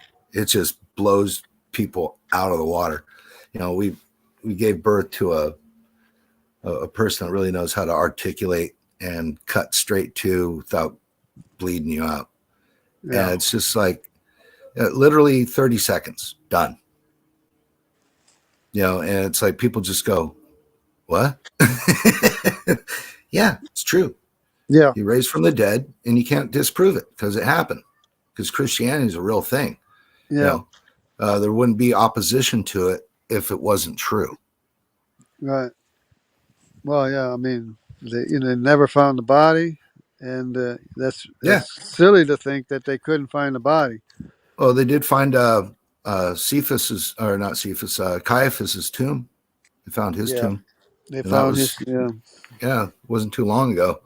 The guy stumbled across it, because they weren't looking in the right place, and they found it, and kind of like God led, if you will. So now you got Caiaphas, who's the one that really did all the yeah. dirty work.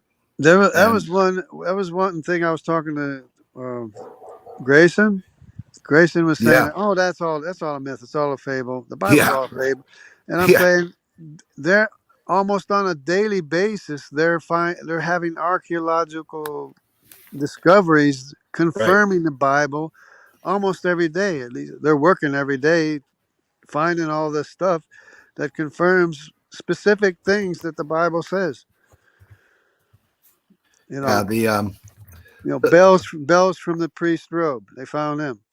A whole bunch of stuff. Like, I mean, they're just about ready to dig up the gold from the temple, but I right. guess they're looking for permission or stuff like that. And that would be, I mean, that would be almost absolute proof if they found the Yeah, gold from the temple and the artifacts and the vessels that were cut into pieces. yes, That's all supposed to be down there. yeah, It's all supposed to be there. yep, yeah. Well, there's a lot of things they don't want to, or they'll shove it in the Smithsonian. It's like No, but this is so, in the hands. It's in the hands of Israel, yeah, well, that too. and But, they're not going to be able to take it out of their hands. I don't think. well, a lot's going to be found if they start producing the next temple. You know, Well, I mean, if but I mean, there's so much politics involved. I don't even know when they'll ever get permission to dig it all up. But right. or Well, there's going to be a guy that comes on the scene. It could be a woman. You never know. But it's just going to called the Antichrist. You got the beast, the prophet, false prophet, and all that, and it's going to happen. And yeah, I think a lot of bad things will be happening, and stuff like that. Yeah, and it's been it's been sped up. I As mean, yeah, far well, as we can see the bad things happening. But I mean, I mean, But okay, so We don't have to. just We're not talking about a future event. They're no. happening right now. So somebody went through the lifetimes of generations of, since um, Jesus Christ, and then all the way back to um, Adam and Eve, if you will. And there's only a certain amount of time that's given, and whatever sets off that, whether it's the last person that was predestinated to follow Christ, or whatever the thing that trips the wire that causes the whole thing to the domino effect, if you will. But It's going to happen. It's going to happen, and it's yeah, going to come like a thief in the night, yeah, but because you're not going to be ready. yeah, I like what you're doing and what we're doing. What SF Yeah. Standing for Truth is doing Yep. is so important because it's Oh my the truth. gosh. Because it's the truth. People have to know and understand what the truth is, because otherwise they're going to, be like Well, all these people that we know that know a little bit and know hardly nothing. yeah. I mean, we've all had doubts, right? I mean, we've all had this. Oh, am I really doing this? Because you get in that mode. At least I've had them, and I know I'm not the only one. But I made the choice several years ago. I'm not going to back down. I'm not going to, Yeah, if I don't have an answer, I'm going to find the answer. Um, Basically, what I've found when looking for the answer that I've been refuted on something about turns out to be a utter disaster of a lie. It's just basically, okay, so you heard this from somebody that said this, and you either find it through I used to have a library yeah, thing, but got rid of a lot of those, which I wish I hadn't, but just couldn't carry them all with me. But I go to used bookstores, places like that, where you can find um, history books, things that are biblical history as well as secular history, the way it is, what was here before.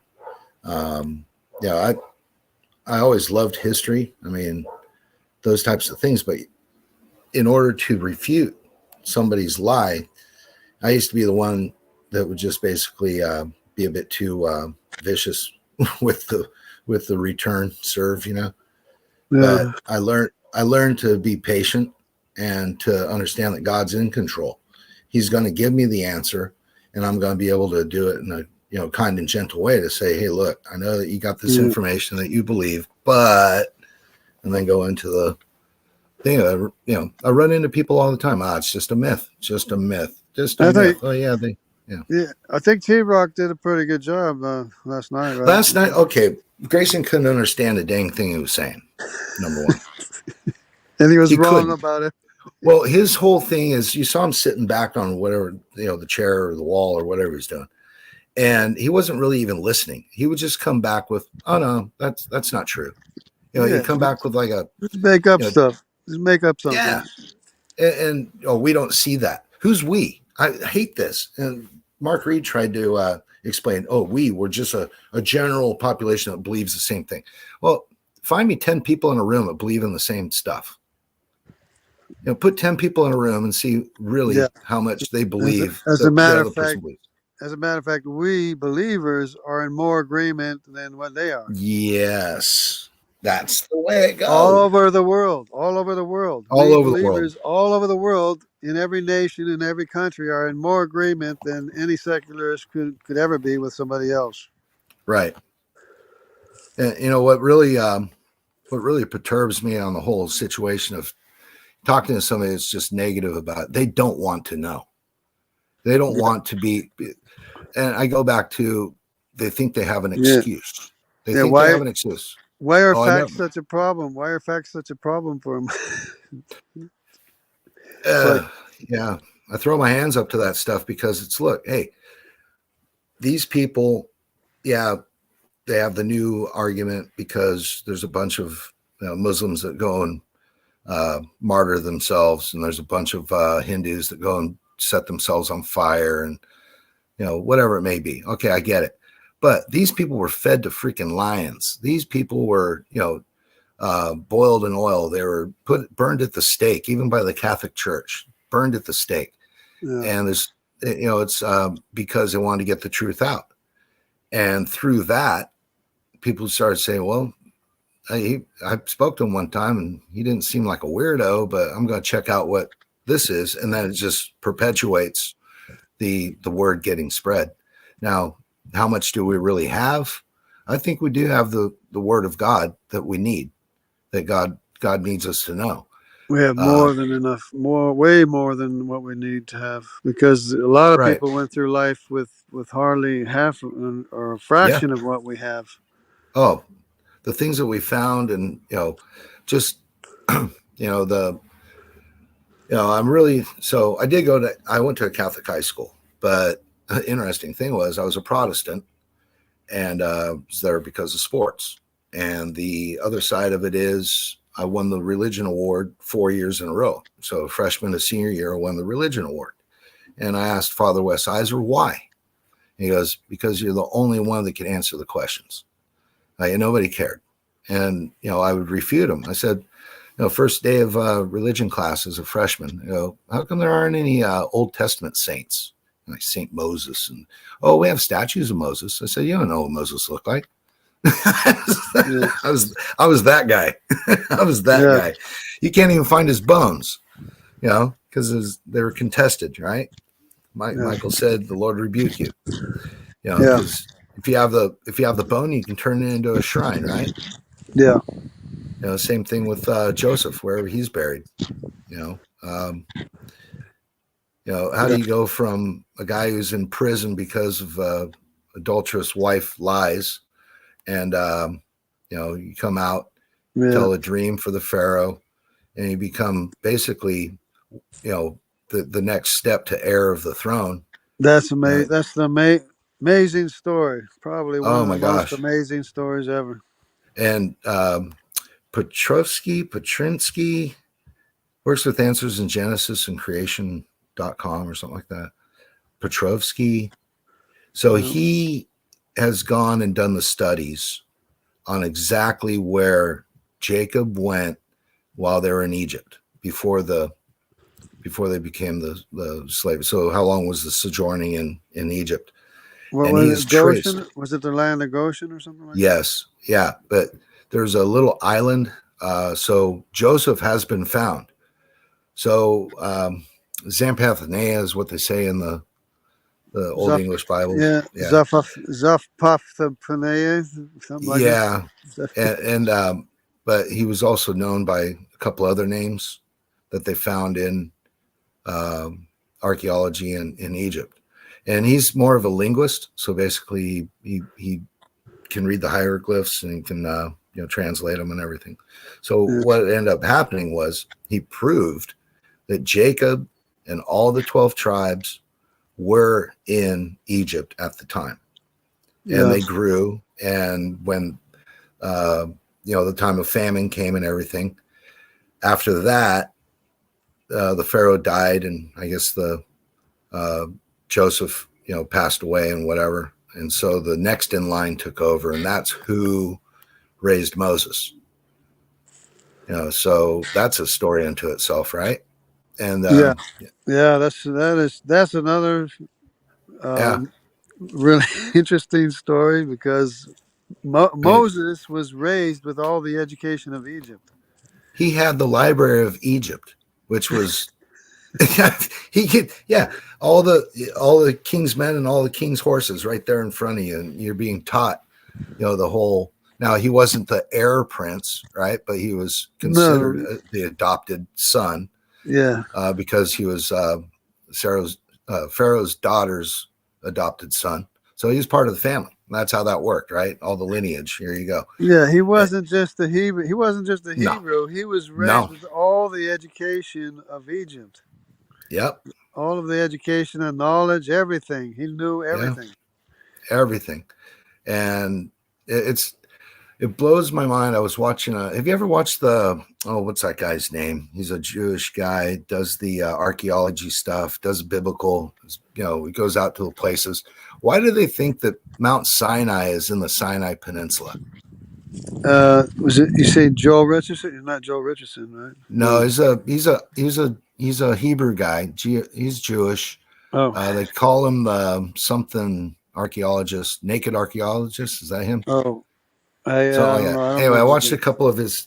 He used to have a TV series, and then he's on YouTube now. It's not Jonathan Burness. Jonathan Burness still no. on TV. Yeah, it's a Hebrew name like Yakzak something or other. Maybe Brother Timothy knows. Yitzhak. Yeah, Yitzhak. That's it. It's like Isaac or whatever. Anyway, he they've spent a whole 2-part series, about 45 minutes each, like Discovery Channel or whatever it was, on finding the real Mount Sinai.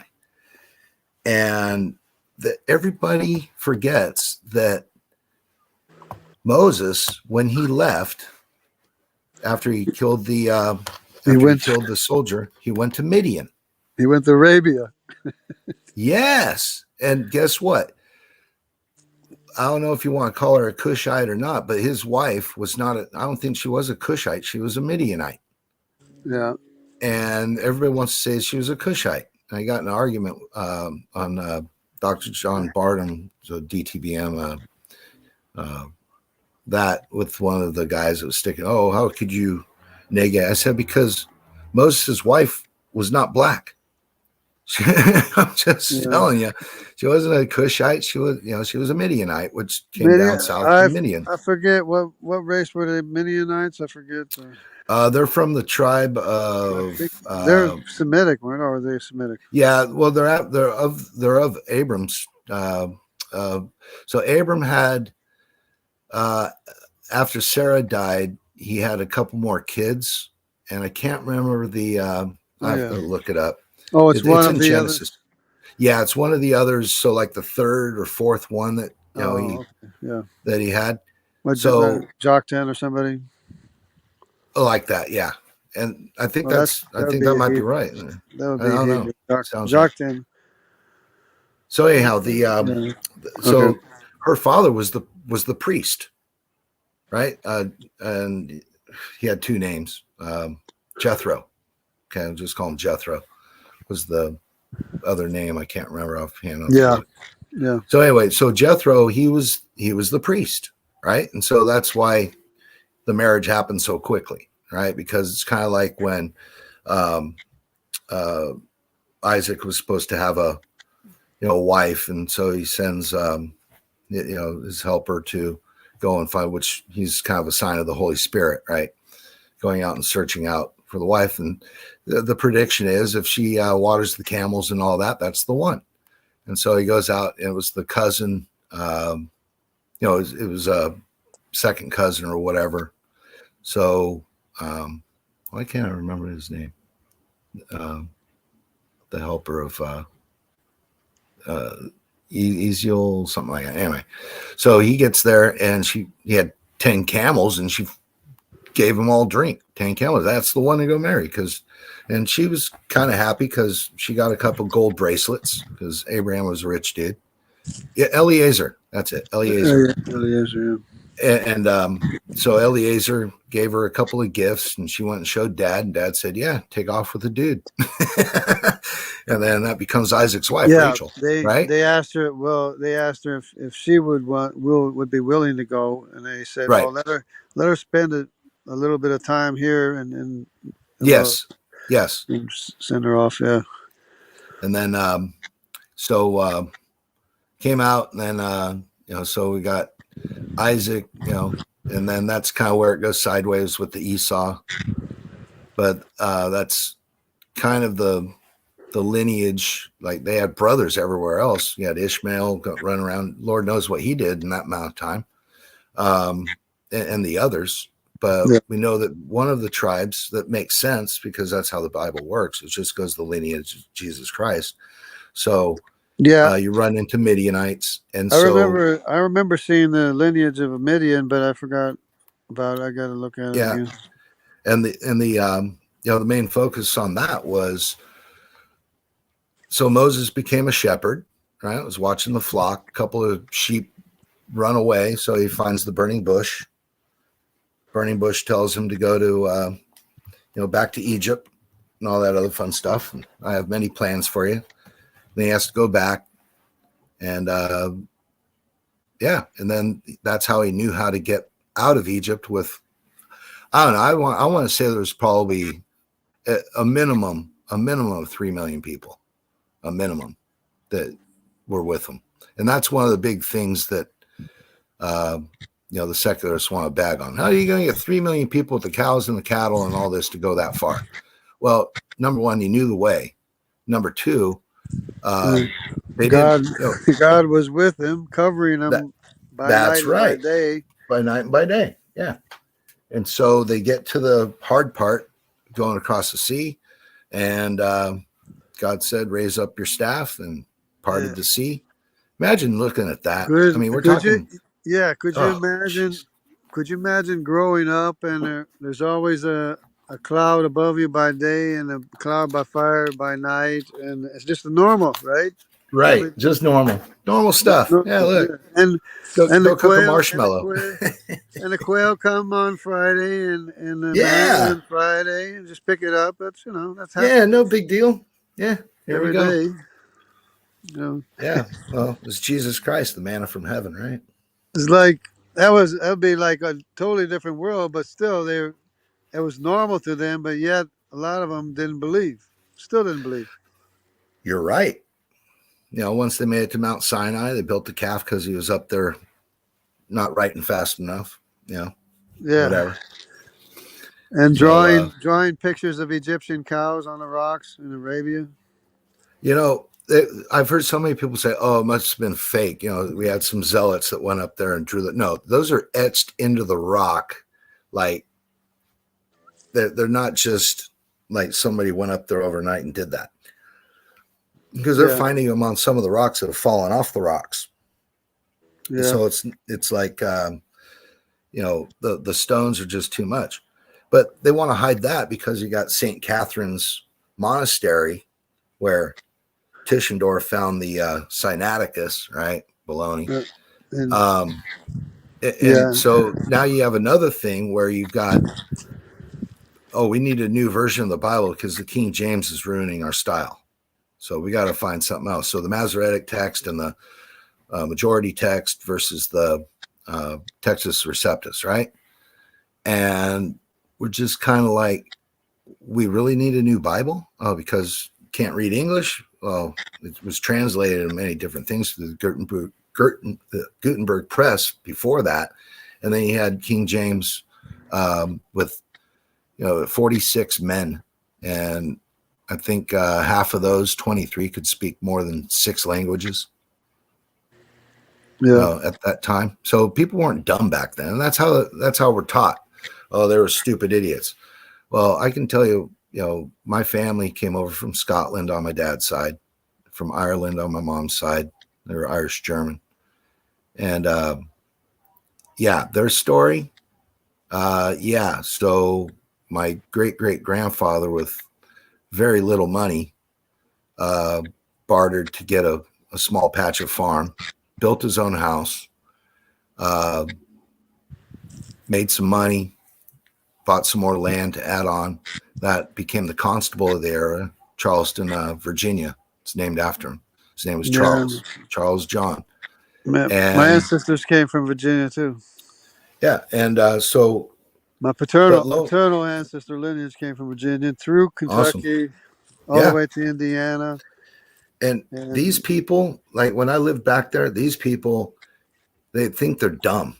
No freaking, I mean, you have no idea how smart these people are. It's just like, it's not just street smarts or just like this smarts. It's like they know, and they're not stupid. And but that's the thing you get. If you live in the city, you're smart. If you live in the country, you're dumb. How can you think that? I lived 30 miles from Oak Ridge National Laboratories, right? I used to run into physicists from all over the planet. You'd walk into a restaurant, you start up a conversation with the guy. Oh yeah, I just got hired by ORNL, and I'm doing the nuclear blah blah. And so you listen to these people, on exactly what's going on. And they don't talk about evolution over there. They don't care about it. They're talking about national safety. We still got all of Libya's arsenal that they shipped over in the middle of the night. They actually, so down I-40, they cut down 4 bridges, overpasses for cars. They cut them in half, right? Or not in half, but basically one end to the other, lifted it up with a crane so that the convoy of trucks could get under it, because that's how big the payload was. And they were traveling at 15 miles an hour. Yeah. That's how much weight was on those things. They're talking probably about 120 feet of just all the arsenal, and it's buried 3 miles under the ground in Oak Ridge. Yeah. And you're telling me that, because it comes like, Professor McQueen, that guy. Did you watch that debate the other night? It was last week, I think. Did you watch that debate with that guy that was just pushing him and pushing him and pushing him? Who was it? It wasn't Leo, no. It was, it was Professor McQueen on Standing for Truth, debating sedimentary or something geological. I didn't get the whole thing, but this guy was just like not letting Dr. McQueen get it out. And, he's pushing 80 years old. Yeah. You got to give him some time. And it's like, I would have just said, let's stop the debate right here. This guy's he's not worth it. Yeah, I'll have to go watch it because I don't think I saw it. It's Professor McQueen. Yeah, it was last Saturday, I think. Professor McQueen versus it wasn't It wasn't Snake, or was it Snake? No. Oh, Snake. He's never mind. He's lost. He's another one. Yeah. What we see is what we see. Dude, you're a second-year student. Don't tell me what we see. Yeah. You have no idea. Wait till you get your 4th year. See if you pass. I mean, he seems like a nice kid. No, but the thing is, they're learning something, but then they think they know everything because they learned something, right? It's not the way it works. It's not the way it works. Well, okay, so when you test your carbohydrates, sugars, and your lipids, all right. So you have your test strip, and you've got pancake syrup in one, sugar water in another. You got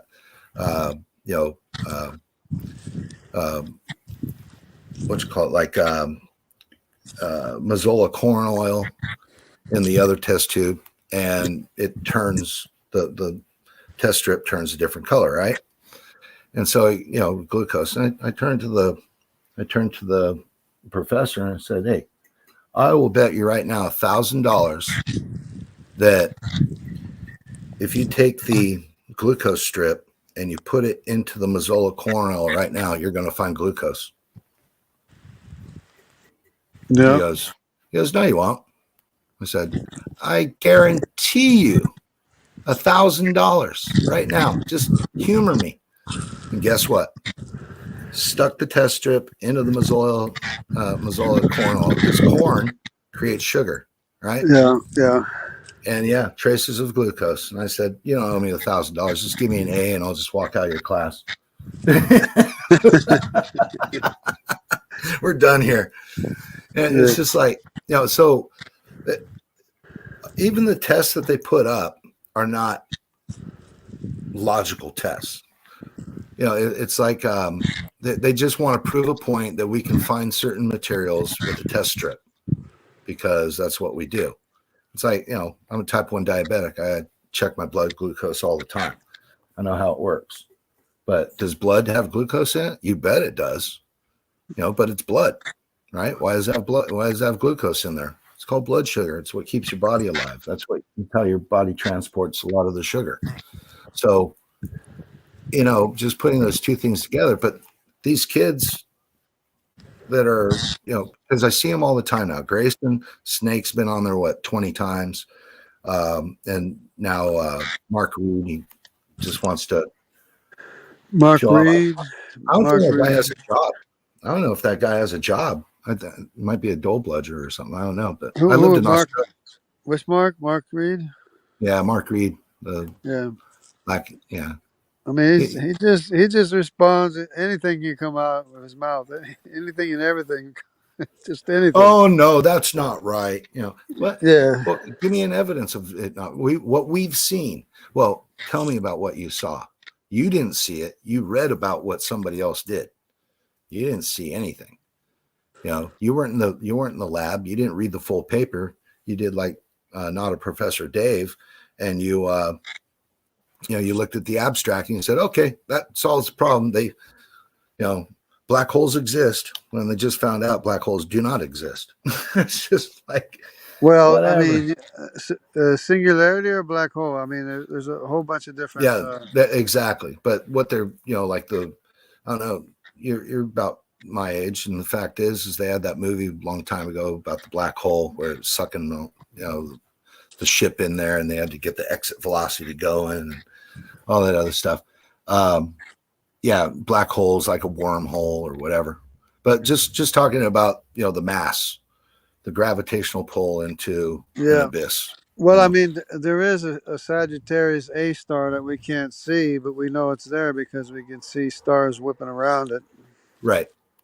There's a lot of stuff they can't see through the telescopes. Right, but it's so much mass. It's like real. It's it's a very strong It's huge. gravitational force. Yeah, it's But holding. It's holding the Milky Way galaxy together.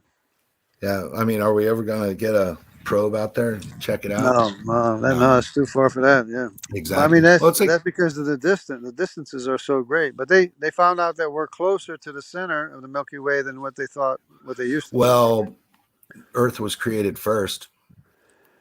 Yeah. Well, I mean, the point is that we're in a gravitational well that is slowing down time. Yes. And shrinking distance for us so that we can exist. Because if not, it would be a lot different if time was running faster and distance was spread out more. I mean, perceptually in my life, time is running faster. Days are getting quicker. Like I wake up in the morning and I do my thing, and it's already time to have dinner. That's partly because of our metabolism. When we get older, we get bigger. Our metabolism slows down, and for smaller mammals, things go by faster. I mean, things seem to take a long time, but they actually just go by.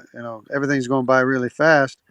Yeah, it's all perception. It's just the way you perceive it. Yeah. But when we're growing up, things take forever because I was like in high school thinking about 4 years of college. I'm that'll be forever. 4 years will be forever. It was done. Boom. See you. You got kids and you got all this, and it's like what? Yeah, I was 22 when I got married, and it was like I knew everything at age 22, didn't you? You knew everything. Well, I knew enough. Believe it or not, I knew enough to know that I couldn't start teaching or preaching or saying a whole lot until I was at least like 40 some years old. So I didn't actually, I would share I would do scripture verses, write them on the blackboard in church, and they hated me for it. But I would do a whole bunch of stuff like that. But as far as being a teacher, I didn't want to be a teacher, be held responsible for anything I said until I was at least 45 or something. And that's what I did. I waited till I was at least old enough to know what I'm talking about. And these young guys here are mouthing off a whole bunch of nonsense. I didn't want to do that. Yeah, I was totally different thing. And then just like I said about the time dilation or whatever the heck's happening in my perception. It was just July yesterday. Oh, you know what I mean? Oh, but there was another point I forgot. The Oh, reason why I said that was because the bigger you are, the more metabolism slows down, and the more time goes by faster. And for yeah, that's why elephants live so long because of how big they are. And if you're like Nimrod or one of the people that were the huge yeah, people that got off the ark, right. that's why their metabolism was like a lot slower than the later generations because so that's why they live so long is because of their basically because their size, not only their genome but their size too. All right, You so know. you hit on a good thing because obviously going with the flood and creation and things like that. Obviously, it's not the same as it was before the flood. It Yeah. started deteriorating after the flood. Yeah. Um, it, in your estimation, as far as the we're able to live, all right. We survive off the amount of oxygen that's here, and there's more population than there ever has been. Supposedly, I guess Yeah. we just topped the 8 billion mark. Well, with Um, a simplified genome, we got a simplified genome. Our genome is smaller than it was. right. Yeah. Thank you. You read my mind. I was just going to say that. I was going to say, can you imagine being, King Og, Yeah. like you're 8.5 feet tall, big as a mountain, Yeah. and all that stuff. And um, I mean, we still have, they call it Marfan's disease, if you will. We still have people that are, Right. But 8 feet tall. Yeah. they weren't genetically deficient. They had better, more larger genomes than what we have today Right. because they Put had that way. more information. Because I mean, even the Neanderthals were Eurasians or Japhethites, but Yeah. they had larger brain capacity. They had better teeth, better vision, stronger frame, bigger, stronger bones and muscles and everything. Yeah. And to go along with that, you need genetic information to go along with that. You can't have Right. all this extra, all this better, bigger and better stuff with it without the information to make it. Right. So we're basically a skeleton of what humans used to be. We are Right. literally a skeleton of what humans used to be, and that's the whole point of genetic entropy and everything they're That talking they about. want to deny. Yeah. That they want to, yeah, they want to deny it, yeah. But it's a fact that they had a bigger genome. The Neanderthals had a larger genome than what we have today because our genome is simplified. We're a skeleton of what we used to be, or what people used to be. Right. So my great great grandmother on my mom's side, she lived to 102, and complications later on, obviously. But that's the oldest that I've ever been in contact with. That's the oldest person I've ever been in contact with. Yeah, And my grandfather on my dad's side, I can't, I can't believe he lived as long as he did. I mean, that guy was a rebel rouser. yeah, yeah, Old school, and built like a farm boy, just yeah, strength of an ox. And even at age 70, he was lifting half a piano. It's like, what? yeah, Go grandpa. Now it's I'm not going to say we're over medicated, because it's the wrong channel to say it, but there's a lot, this longevity. You're going to live longer. And my question is, why?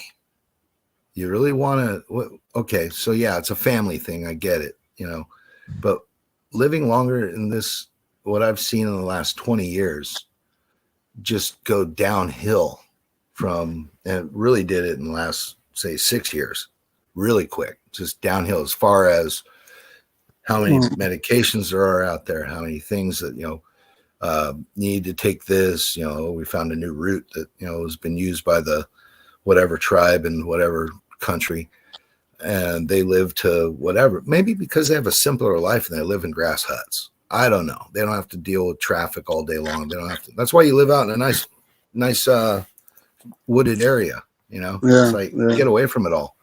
You actually sit down and just, have some fresh air. yeah. I gotta And plug into a battery here. all right, go ahead. No, go ahead.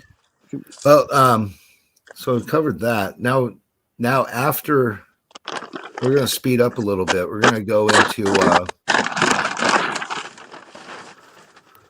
into after the silent years, kind of heading into the New Testament, because you have Rome coming in, which I believe Romans are actually the ex-Trojans from the Peloponnesian Wars and all that. Yeah, Rome is interesting because Rome is Italy, and Right. that's where Tubal settled, the Yeah. descendants of Tubal. But so Turkey is where Troy was. So you look at Saul of Tarsus, it's, that area.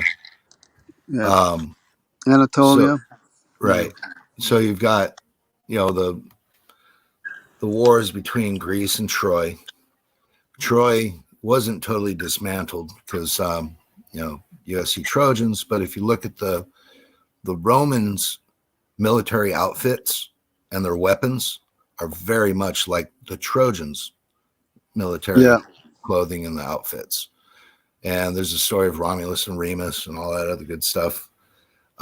So after Greece had it for a while, Alexander the Great, it was his time to go because he didn't fall in line. So, But he went Alexander the Great went all the way to India. Yes, he did. He couldn't because of the elephant troops with his army, which was Greek, and to this day, there's a large L haplogroup in India. There's a big population with a L paternal haplogroup, which is a Greek Thracian. It's the Thracian and ancient Thracian population from Thrace, descended from Tiraz, the son of Japheth. Wow. Yeah. Wow. And that's one of the civilizations people recognize as the Thracian population. Okay. And Thracians are direct descendants of Tiraz, who was the son of Japheth. And the other Greek population is Javan, which would be the Javan T. That'd be the Greek Sea people. They have a T Y chromosome. That's the one that went all the way to America. Okay. All right. But the L goes all the way to India. To this day, there's an L population and T in India to this day too. Amazing. Which is Greek. Yeah. So, it's kind of, so the Romans were more of a enveloped. That's where the 10 toes, come in. You have the feet of miry clay, the 10 toes. Yeah. So it kind of molded everybody in. A few didn't want to mold in, Carthage. Carthage. That was the remnant of the Phoenicians from the days of King Solomon. Right. Wow. Yeah. So they had those problems, but they really did concentrate. It wasn't a big deal like all throughout the Roman Empire, but they really did, concentrate, I guess, because of the way the Hebrews were. They were always a thorn in somebody's side. And, so they had to send down, different governors and different, a lot of changeover in Israel, Jerusalem. Yeah. Because of the, but they let them keep their, practice, of Judaism and all that. In Rome, where was this? Yeah, no, well, in the Roman Empire in Jerusalem. Okay. Yeah. They allowed them to have the temple and all that. And so it came kind of to an abrupt halt, 70 AD. And, there's a lot of just try to eradicate them. I think, a lot of the information biblically, I think what needed to be preserved was preserved. But with Diocletian going through, knocking out, the Christians, burning their burning the letters that they had from, that were copied down. So that's why we don't have all these solid, um, scriptures. We have fragments of certain things. Yeah. Somebody preserved those words. So what I'm trying to get at is, so about that time with Rome, because everything became kind of eclectic, because Rome was never destroyed; it just kind of dispersed, Right. and you still had Roman influence, up northern Europe. Um, then the whole thing with Constantine, there had to be one church, so the Yeah. Roman Catholics came to be. So yeah, just in those silent years, though, Malachi, and when that ends into the New Testament, I'm sure that there was a lot of like intermarriage, especially when you have the Romans involved, the Greeks involved.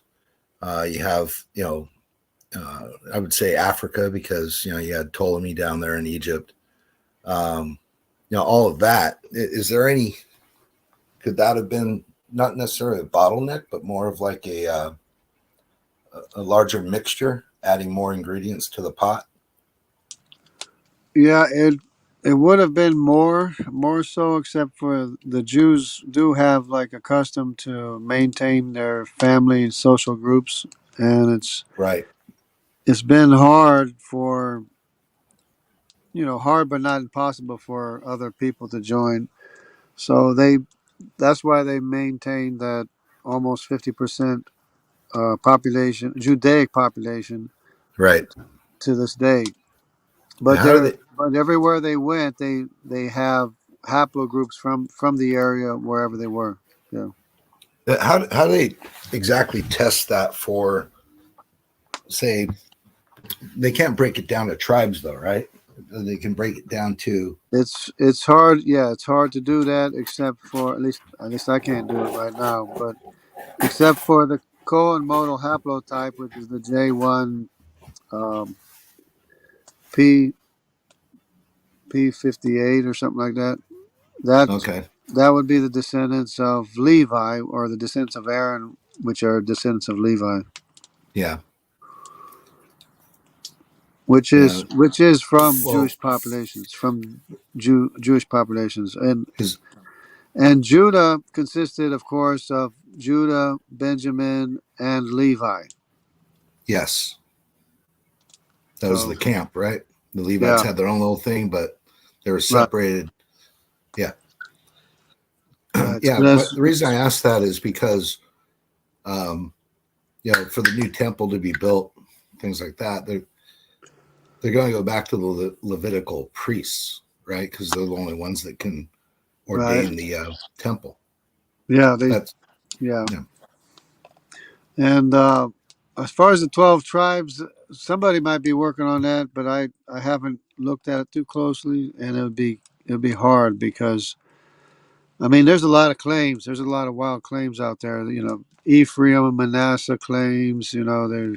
But basically, as far as I know, is that J1 P58 is the descendant of Levi, and the eyes, as far as I can tell so far, the eyes are descendants of Dan, the tribe of Dan, which were the shipbuilders in the Mediterranean. But it could be like some other tribes too. I don't know. I mean, Yeah, and that's the parsing between. Um, I hear a lot of claims. It's like my family, dad being a doctor especially, we had a lot of time. Like I've been to a lot of bat mitzvahs and bar mitzvahs, and been to a lot of Passover meals and a lot of things like that. But like one of my dad's friends, he didn't know what tribe he was from. He yeah, just knew he was Jewish. It's yeah, like yeah, yeah. Like I said, most people don't even know unless they're a descendant from Levi to Cohen, and they have the Cohen modal haplotype, and they could prove it. They because could prove it. because a lot of the dispersion, well, there's been so many dispersions for just the Hebrews. And, the last one I guess and would have been the right, European, right? there was multiple. What do you call it? When they took exiles, there were Yes, multiple times when Israel went north, was taken north, and Judah was taken north too. So, and most people in those areas of what used to be Babylon or the Tigris, Euphrates, Anatolia, right. and Persia, a good almost half a percent of the population there is J2, which would be Judaic, one of the tribe, which would be descended from Judah, tribe of Judah, Yeah. and they don't even know it. They have no idea. Yeah. Nobody cared. And if you follow the Silk Road going to China, Oh, there's yes. J2 going all the way to China too, Yeah. and the Uyghurs themselves have a significant J2 population, not anything else, not J1, not anything else, J2 Yeah. Judaic haplogroup lineage Wow. to this day in Yeah. I China. mean, In China. there's so it's kind of like the reason I'm getting to this, I think, is because I've had this thought. There is a remnant of the tribes, the 144,000 plus, the ones that Yeah, go through the tribulation and things like that. So yeah, my thing is that there's got to be a mixing with the Gentiles, not to save the Gentiles, just the fact that you know God, Jesus is the vine, and you're the branches. So it doesn't matter what grafts onto Jesus Christ's vine, as yeah, long as they accept the Lord Jesus Christ as their Savior.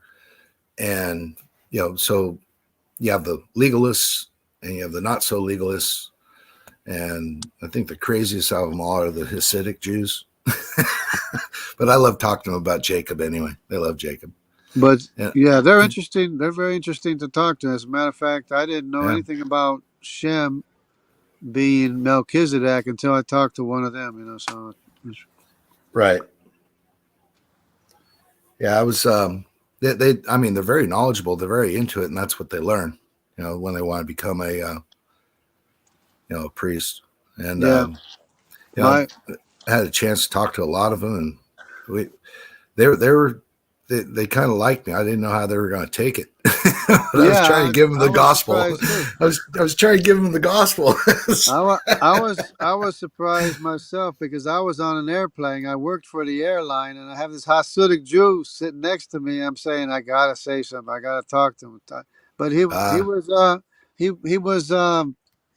eager to talk to me. I was surprised that he wanted to talk to me, and he's the one that told me that Shem was Melchizedek, or that Melchizedek was Shem.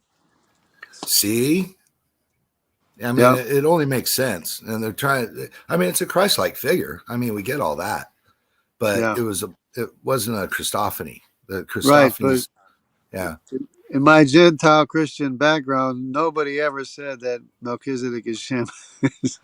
Nobody ever right. suggested Well, that. they all, you know, it, yeah, the Christophany, and he had no. They fall under the line that he had no parents, no lineage, Yeah, but that was because there was a big catastrophic event called the flood that covered everything up. So 300 years after that, you're looking at a person that, we don't know what happened to Noah's wife. We know Noah died at 950 years old, but nobody knows where he was buried. Ham had already taken off by then because he was exiled, and all he had was, Shem and Japheth to take care of it. I mean, there's no shrine that is anywhere around that says, "Hey, this is Noah's grave," right? And yeah, I think whether that was on purpose or, I mean, it really doesn't matter to me. But at the same time, it's like everybody wants to turn. I mean, how many denominations of Christianity we have? Which I'm starting to get rid of the Christianity thing. I'm just a follower of Christ. going Yeah. back to that, Yeah. because it blurs the water. Because I'm going to say right now, I don't believe Catholics are Christians. Okay. They're not, as far as what they were, in Paul's time, when they're first called Christians in Antioch. There's too much works religion. There's too much, especially the whole, the what is the clergy? You have all this clergy and a lot of mysterious clubs that come out of it, like the Jesuits and the Rosicrucians and things like that over history. That they don't act very Christian. It's kind of like one of those things where I'm starting to just get rid of the whole Christian moniker when somebody asks, I'm a follower of Jesus Christ. Well, the Catholics used to not call themselves Christian. In fact, in South America, you're either a Christian or a Catholic. Right. And They're Catholics separated. used to not ever identify themselves as Christian. They used to not call themselves Christian, but now it seems like to be a fad thing to call themselves Christian. Well, it gets rid of a lot of the blurriness, I guess. The Yeah, in the past. past. Yeah. That's exactly right. I mean, yeah, just what Ignatius Loyola did on his own. Jeez. Oh, man. He totally almost wiped out Spain, and him being Spanish himself, the Pope commended him for what he did during the. Now, I don't think that the Inquisitions were all that large, but it was enough. But even well before that, in like around 700 AD or something, the Catholic Church went through England or Britain, and they killed all the bishops of Christians. Yep. From the time of probably even Josephus. I mean, not Joseph. Who am I thinking? Joseph of Arimathea. Joseph of Arimathea, huh? Joseph of Wow, that's Arimathea right after Christ's death, huh? Yeah, Joseph of Arimathea was the tin trader. He was the wealthy one that buried Jesus. Yes. He has a daughter, Anna of Arimathea. So he settled in England with his daughter, Anna. Anna married into the royal line. Okay, now you just open up a can of worms. Yeah, I know.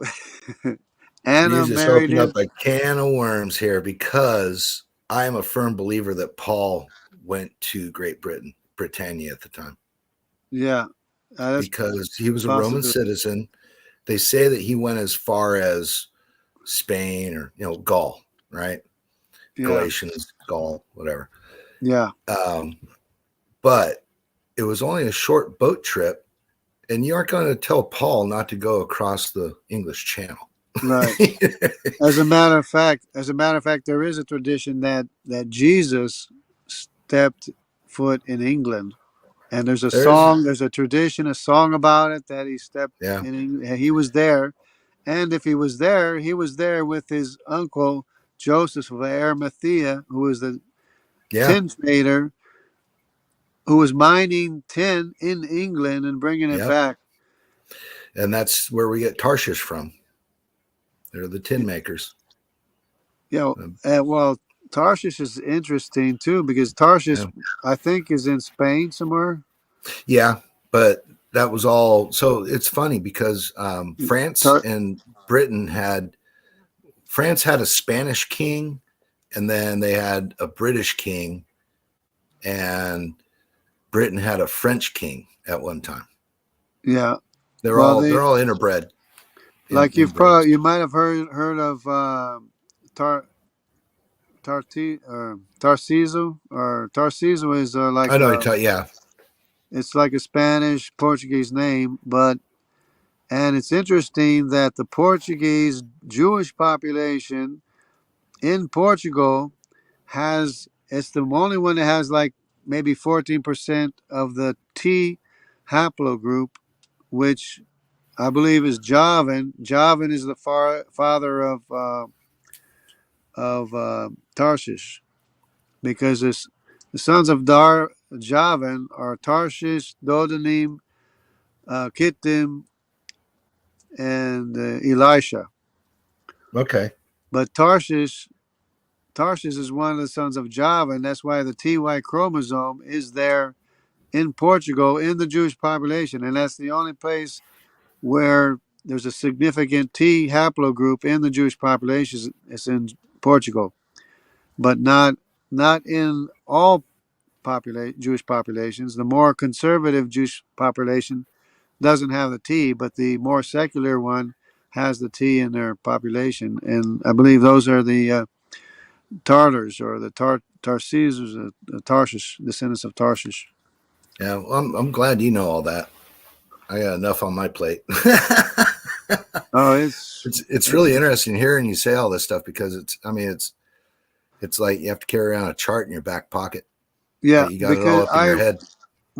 I do speak Portuguese because I was raised in Brazil. Right. Because there was a Portuguese sailor that got lost in a storm and discovered Brazil, or named Yep. Brazil for Portugal, and that's why I speak Portuguese today. That's awesome.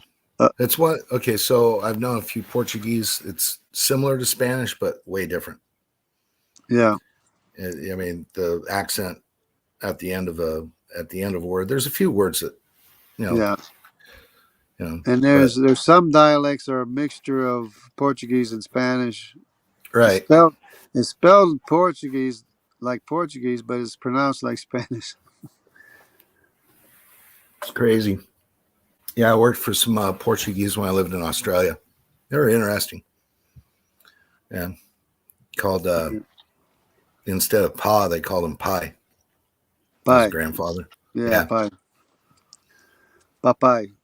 Yeah. That's He made this alcohol drink called Aquadent. I don't know if you know. aguardente. Yeah, Aguardente. yeah, Aguardente. That's like like moonshine. it's yeah, moonshine. Yeah, Woo! Yeah, it's made out of fruit, and it's yeah. like yeah, and their food's good. I mean, it's pretty much a meat type Oh yeah. of potatoes type thing. But The Portuguese make really, really good soup. If you want to taste good soup, I think I think they yeah, make really good soup, vegetable soup or whatever soup. yeah, that's cool. I mean, it's like just yeah, the adventures I've had and things I've collected in my head. Like I said before, at age 22, before I was shown the world, I was kind of a brash type thing, but really started mellowing out. Like I said, about 6 years ago, 7 years ago, almost 10 years ago, actually. It's like I just got more rededicated into God's word. I mean, I knew God's word. I believed in Jesus Christ. I would witness, but it just wasn't a strong witness. You know what I mean? Yeah. Yeah. I was a believer my whole life basically, but I didn't know what I know now. I mean, I didn't know a lot of what I know now. Nobody else. Yeah. But yeah. So after the dispersion, it gets kind of blurry. So 70 AD gets kind of blurry. And that's when history just, most everything just kind of goes kind of sideways, where you got to start looking for stuff. Yeah. Or things are hidden. That's where you get into Indiana Jones and the other type of stories like that, where the hidden mines and hidden this and hidden that. Because Rome had mines. Up in Britain, they had the tin mines. They had obviously they could smelt steel, and all the other. They had Africa. They're not sure diamonds or anything like that, but I know that they were mining a bunch of different types of iron ores and things like that. All over the place. You know who had trade with the Horn of Africa? The Greeks. The Greeks had, especially the Greek Sea people, had trade with the Horn of Africa. And to this day, there's Africans in Greece from Africa, from the Horn of Africa, and there's Greek Sea people with a TY chromosome a huge population of tea in the Horn of Africa Wow. to this day. Of course, they might Well, not look Greek. They might not look Greek, but they have the Greek right. Well, Y that's haplogroup. I can't ever pronounce his last name, but he plays for the Milwaukee Bucks. Giannis, whatever. Yeah, He has a brother. They're from Greece. They were actually yeah, born in Greece, yet they're African. yeah, yeah, You know, it's yeah. That's interesting you say that. Now it makes sense. yeah, Now, yeah. That's a very important part of the Mediterranean history or yeah. world history, actually. Yeah. And see, that's Dr. Jensen's choice for the Jewish people is the T haplogroup, Mm, which is actually the Greek Sea people descended from Javan. That's hmm. Tarshish in Portugal, Yeah. or Spain, the southern part of Spain. Merchants of And, Tarshish. yeah. And where did Jonah want to go? Jonah wanted to go to Joe. Tarshish. Yes, he wanted. Yeah, he wanted to bypass Nineveh faster than anybody else. And the other sons are Dodanin, Kittim, and Elisha, which are mostly like in Anatolia. Yeah. But Kittim is Cyprus. Okay. Kittim, that Yeah. were Well, people. yeah. The change. Yes. Yes. Yes. Yeah. I learned that from a lot of people poo-poo it, but I actually think it's good history. Alexander Hislop. He was a Seventh-day Adventist, but it's basically a mount against the Roman Catholic Church. But he went, his Tale of Two Babylons, and a lot of people want to poo-poo it, because it was a book, but it has footnotes and things like that. It has a bibliography to it, but it's not a scientific genealogy. It's based off of religion, how it went from pagan to Jesus Christ and what the difference is. It wasn't necessarily a history book on the world. It was just world religions, how it all came to be. So that I think people, they basically don't like bring up Alexander Hislop's. It's been debunked and all this other stuff. Especially the people that hold to Easter. I don't celebrate Easter. I celebrate Passover. I know that Easter, I celebrate the Feast of First Fruits, which is Yeah, the day that Jesus Christ would have been born. And I started yeah, that in 2012. And 2012, I started that because I just didn't like the whole Easter, just all the pastel colors and where does this all come from, and eggs and bunnies, and the kids were older, so we didn't have to do the little baskets and all that stuff. And I've never been a fan of Christmas. I mean, I can give you a gift any day of the week. yeah, It's like, I don't have to wait for Christmas. I mean, it's all, oh, I have to get you a gift, right? No, I'd rather just have a gift show up at my door on a random Tuesday in, May versus, it just doesn't matter. yeah, So I don't really follow into all that, but the way that they advertise it, and it's gotten out of touch, and I get it. Passover is a day that's the 14th of Nisan in the Jewish calendar. But in the Gregorian calendar, you do not celebrate Passover unless you want to celebrate Passover. But Easter is a big deal. But Easter, if you want to get into the pagan side of it, which I won't right now, you have the Feast of First Fruits, which is 3 days after, which is the start of the Days of Unleavened Bread or Passover. yeah. And it's another But 4 days after Feast of First Fruits. that's from you So, count from the Feast of First Fruits to Pentecost, right? correct. 50 days. 50 days, yeah. Yeah. And they bastardized that. It's, they turned in, Fat Tuesday. Everybody was, oh, it's Fat Tuesday. And I give it, I really don't care about Fat Tuesday. I don't care about Lent. I'm not giving up, just eating fish, on Fridays or whatever they want to do. I'm not going to do that. What I'm going to do is I'm going to celebrate my Passover, where I do a lamb, and I do that. And then I will go to church, on Easter Sunday, because it's a church thing, but I celebrate Feast of First Fruits, which is another Sabbath. So it's like there's 3 Sabbaths right in a row. So You you know, consider, yeah, you know what Jesus was talking about when he said, as often as you do this in remembrance of me." You yeah, know what he's talking about? As often as you do this, that was keeping the Passover. keeping the Passover, correct, So you keep the Passover in remembrance of Jesus. right. Well, he And was the sacrificial lamb. he's the Yeah, yeah, he's the broken bread. He's the blood that was shed blood. for us, That's right. and he's the arm of the Lord, which is the Zeroah on the Passover plate.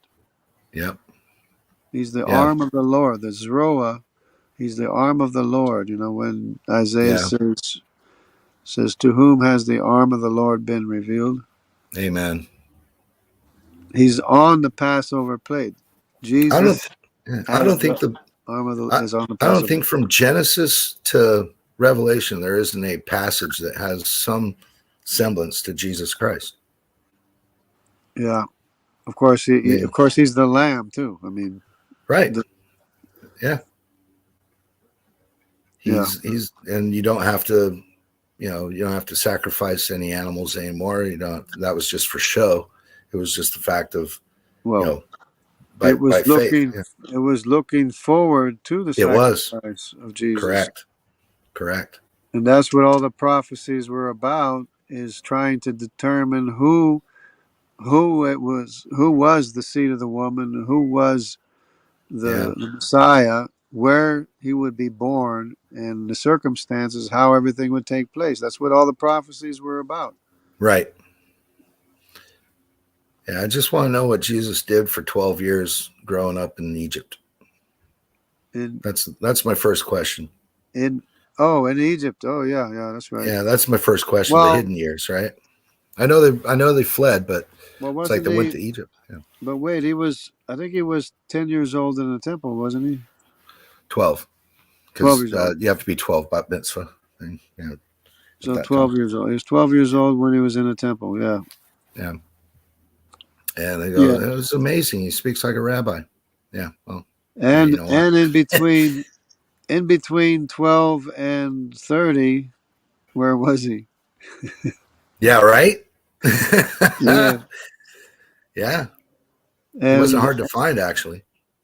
yeah, and I think he probably took a trip with his uncle Joseph of Arimathea to England. I'm not going to say no to that. Um, because there's a lot that isn't needed in the Bible. As far as Right. what Jesus did, that there's, and Joseph. So I looked up the cost of a funeral that, Jesus had, the burial. Yeah. What not technically a funeral, but a burial. The tomb. $250,000 is what they Yeah. spent with the Yeah, the oils and the, tomb. Well, yeah, it was the rock yeah, had to be cut out or something. yeah, It all was, of that. Yeah. yeah, 250 grand. because it was a tomb where nobody else was laid. That's right. It's a fresh tomb.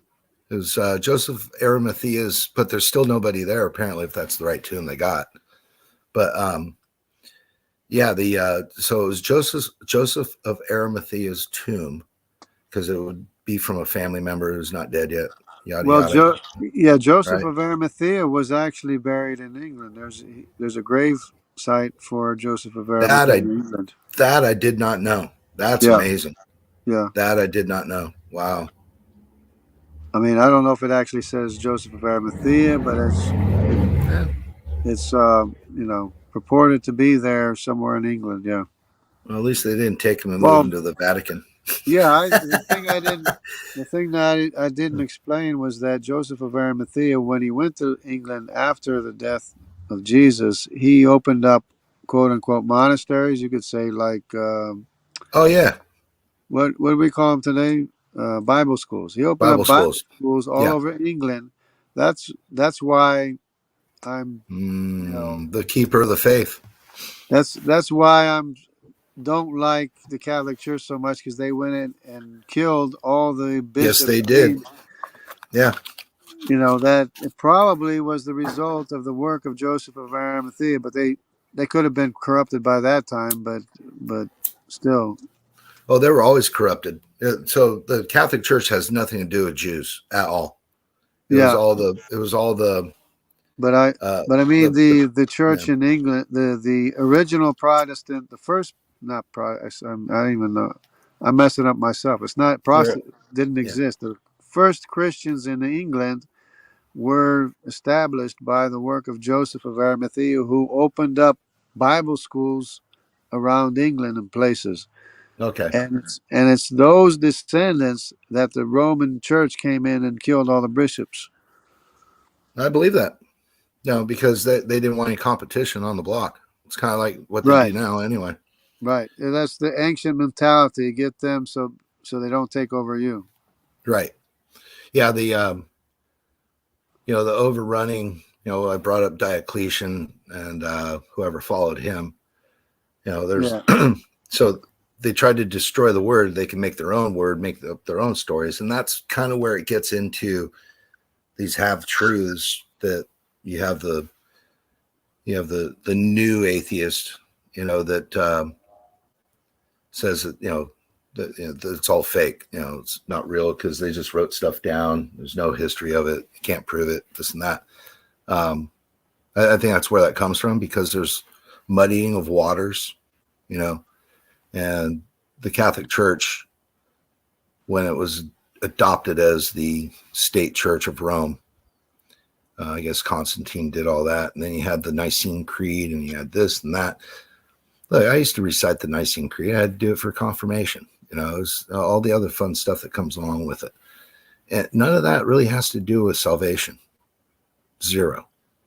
yeah. And I believe in one body, one faith, one baptism. Whoop-de-doo. That's not going to save you. You can be baptized every day of the week if you want. It's a profession of your faith. I'm going to do this out in the middle of everybody in a dunking tank.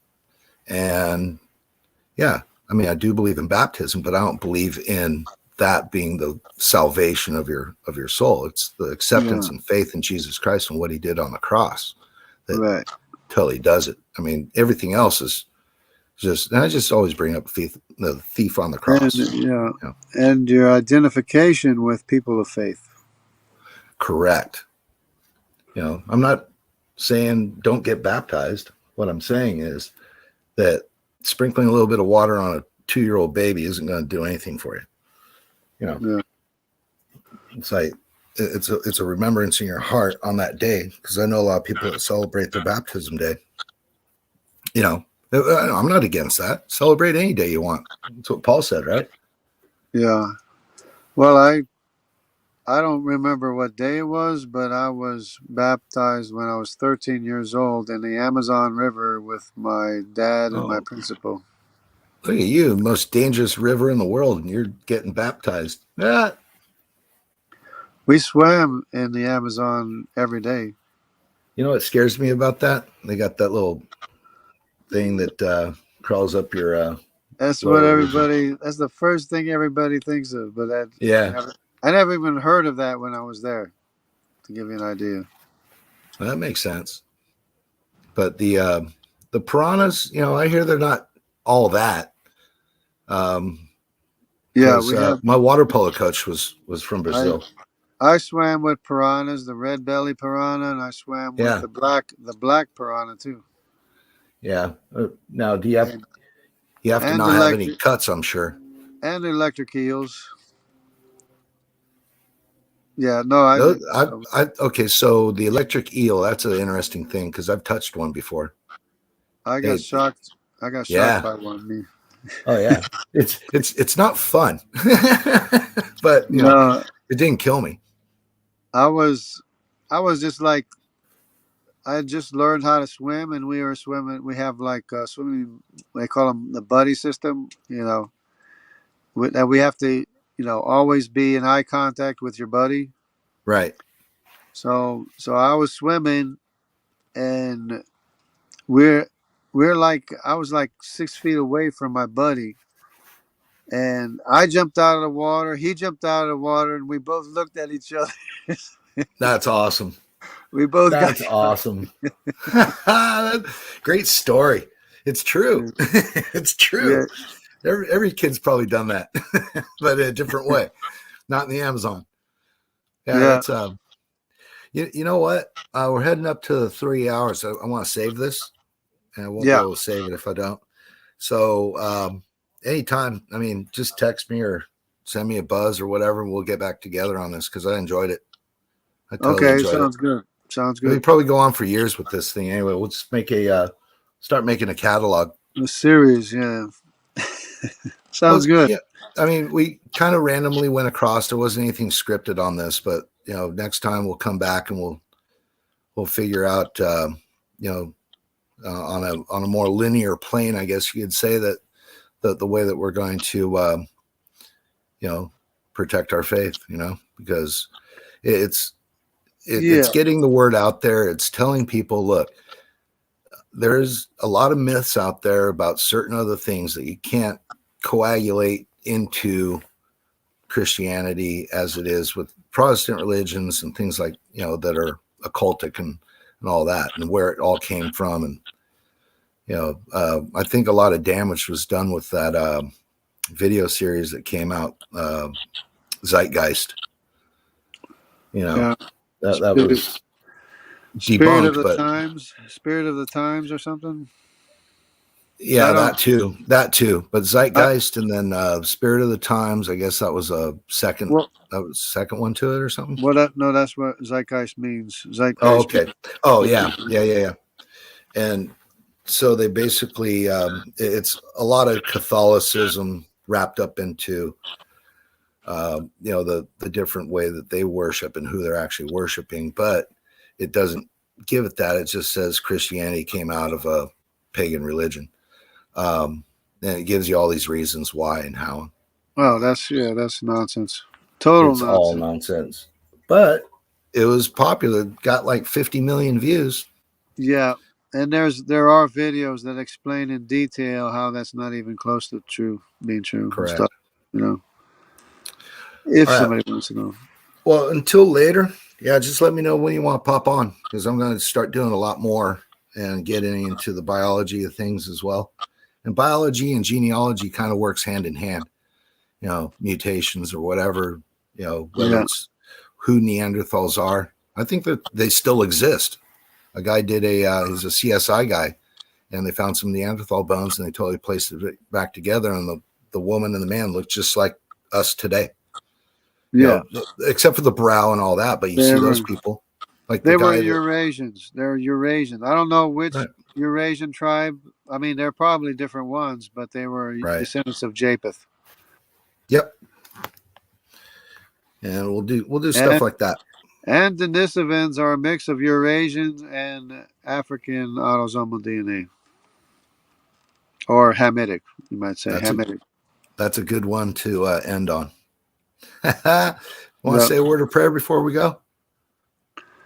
Yeah, I'm not great at praying, but I'll do it. I could. I'll do it if you don't want to. You can add in. I'm just a little bit bashful, but yeah, go ahead. That's all right. I'll do it. Let's lead us out in a word of prayer. Dear Heavenly Father, thank you for this time that I could spend talking about history and the things that you've done so well throughout the ages. And Lord, this is your earth, and we have to obey you. And Lord, just show us the way, guide us to, deflect these arrows that are thrown at us every single day by the secularist community. Help us to pierce through and show the shining light of your Lord. And just give us the strength to keep going on. And Lord, we just thank you for a beautiful day and a beautiful chat and for many more. In Jesus' name, amen. Amen. All right, brother. I'm going to end it right there. Okay. And, we'll talk soon. All right. God bless. All right. All right. Bye. Bye.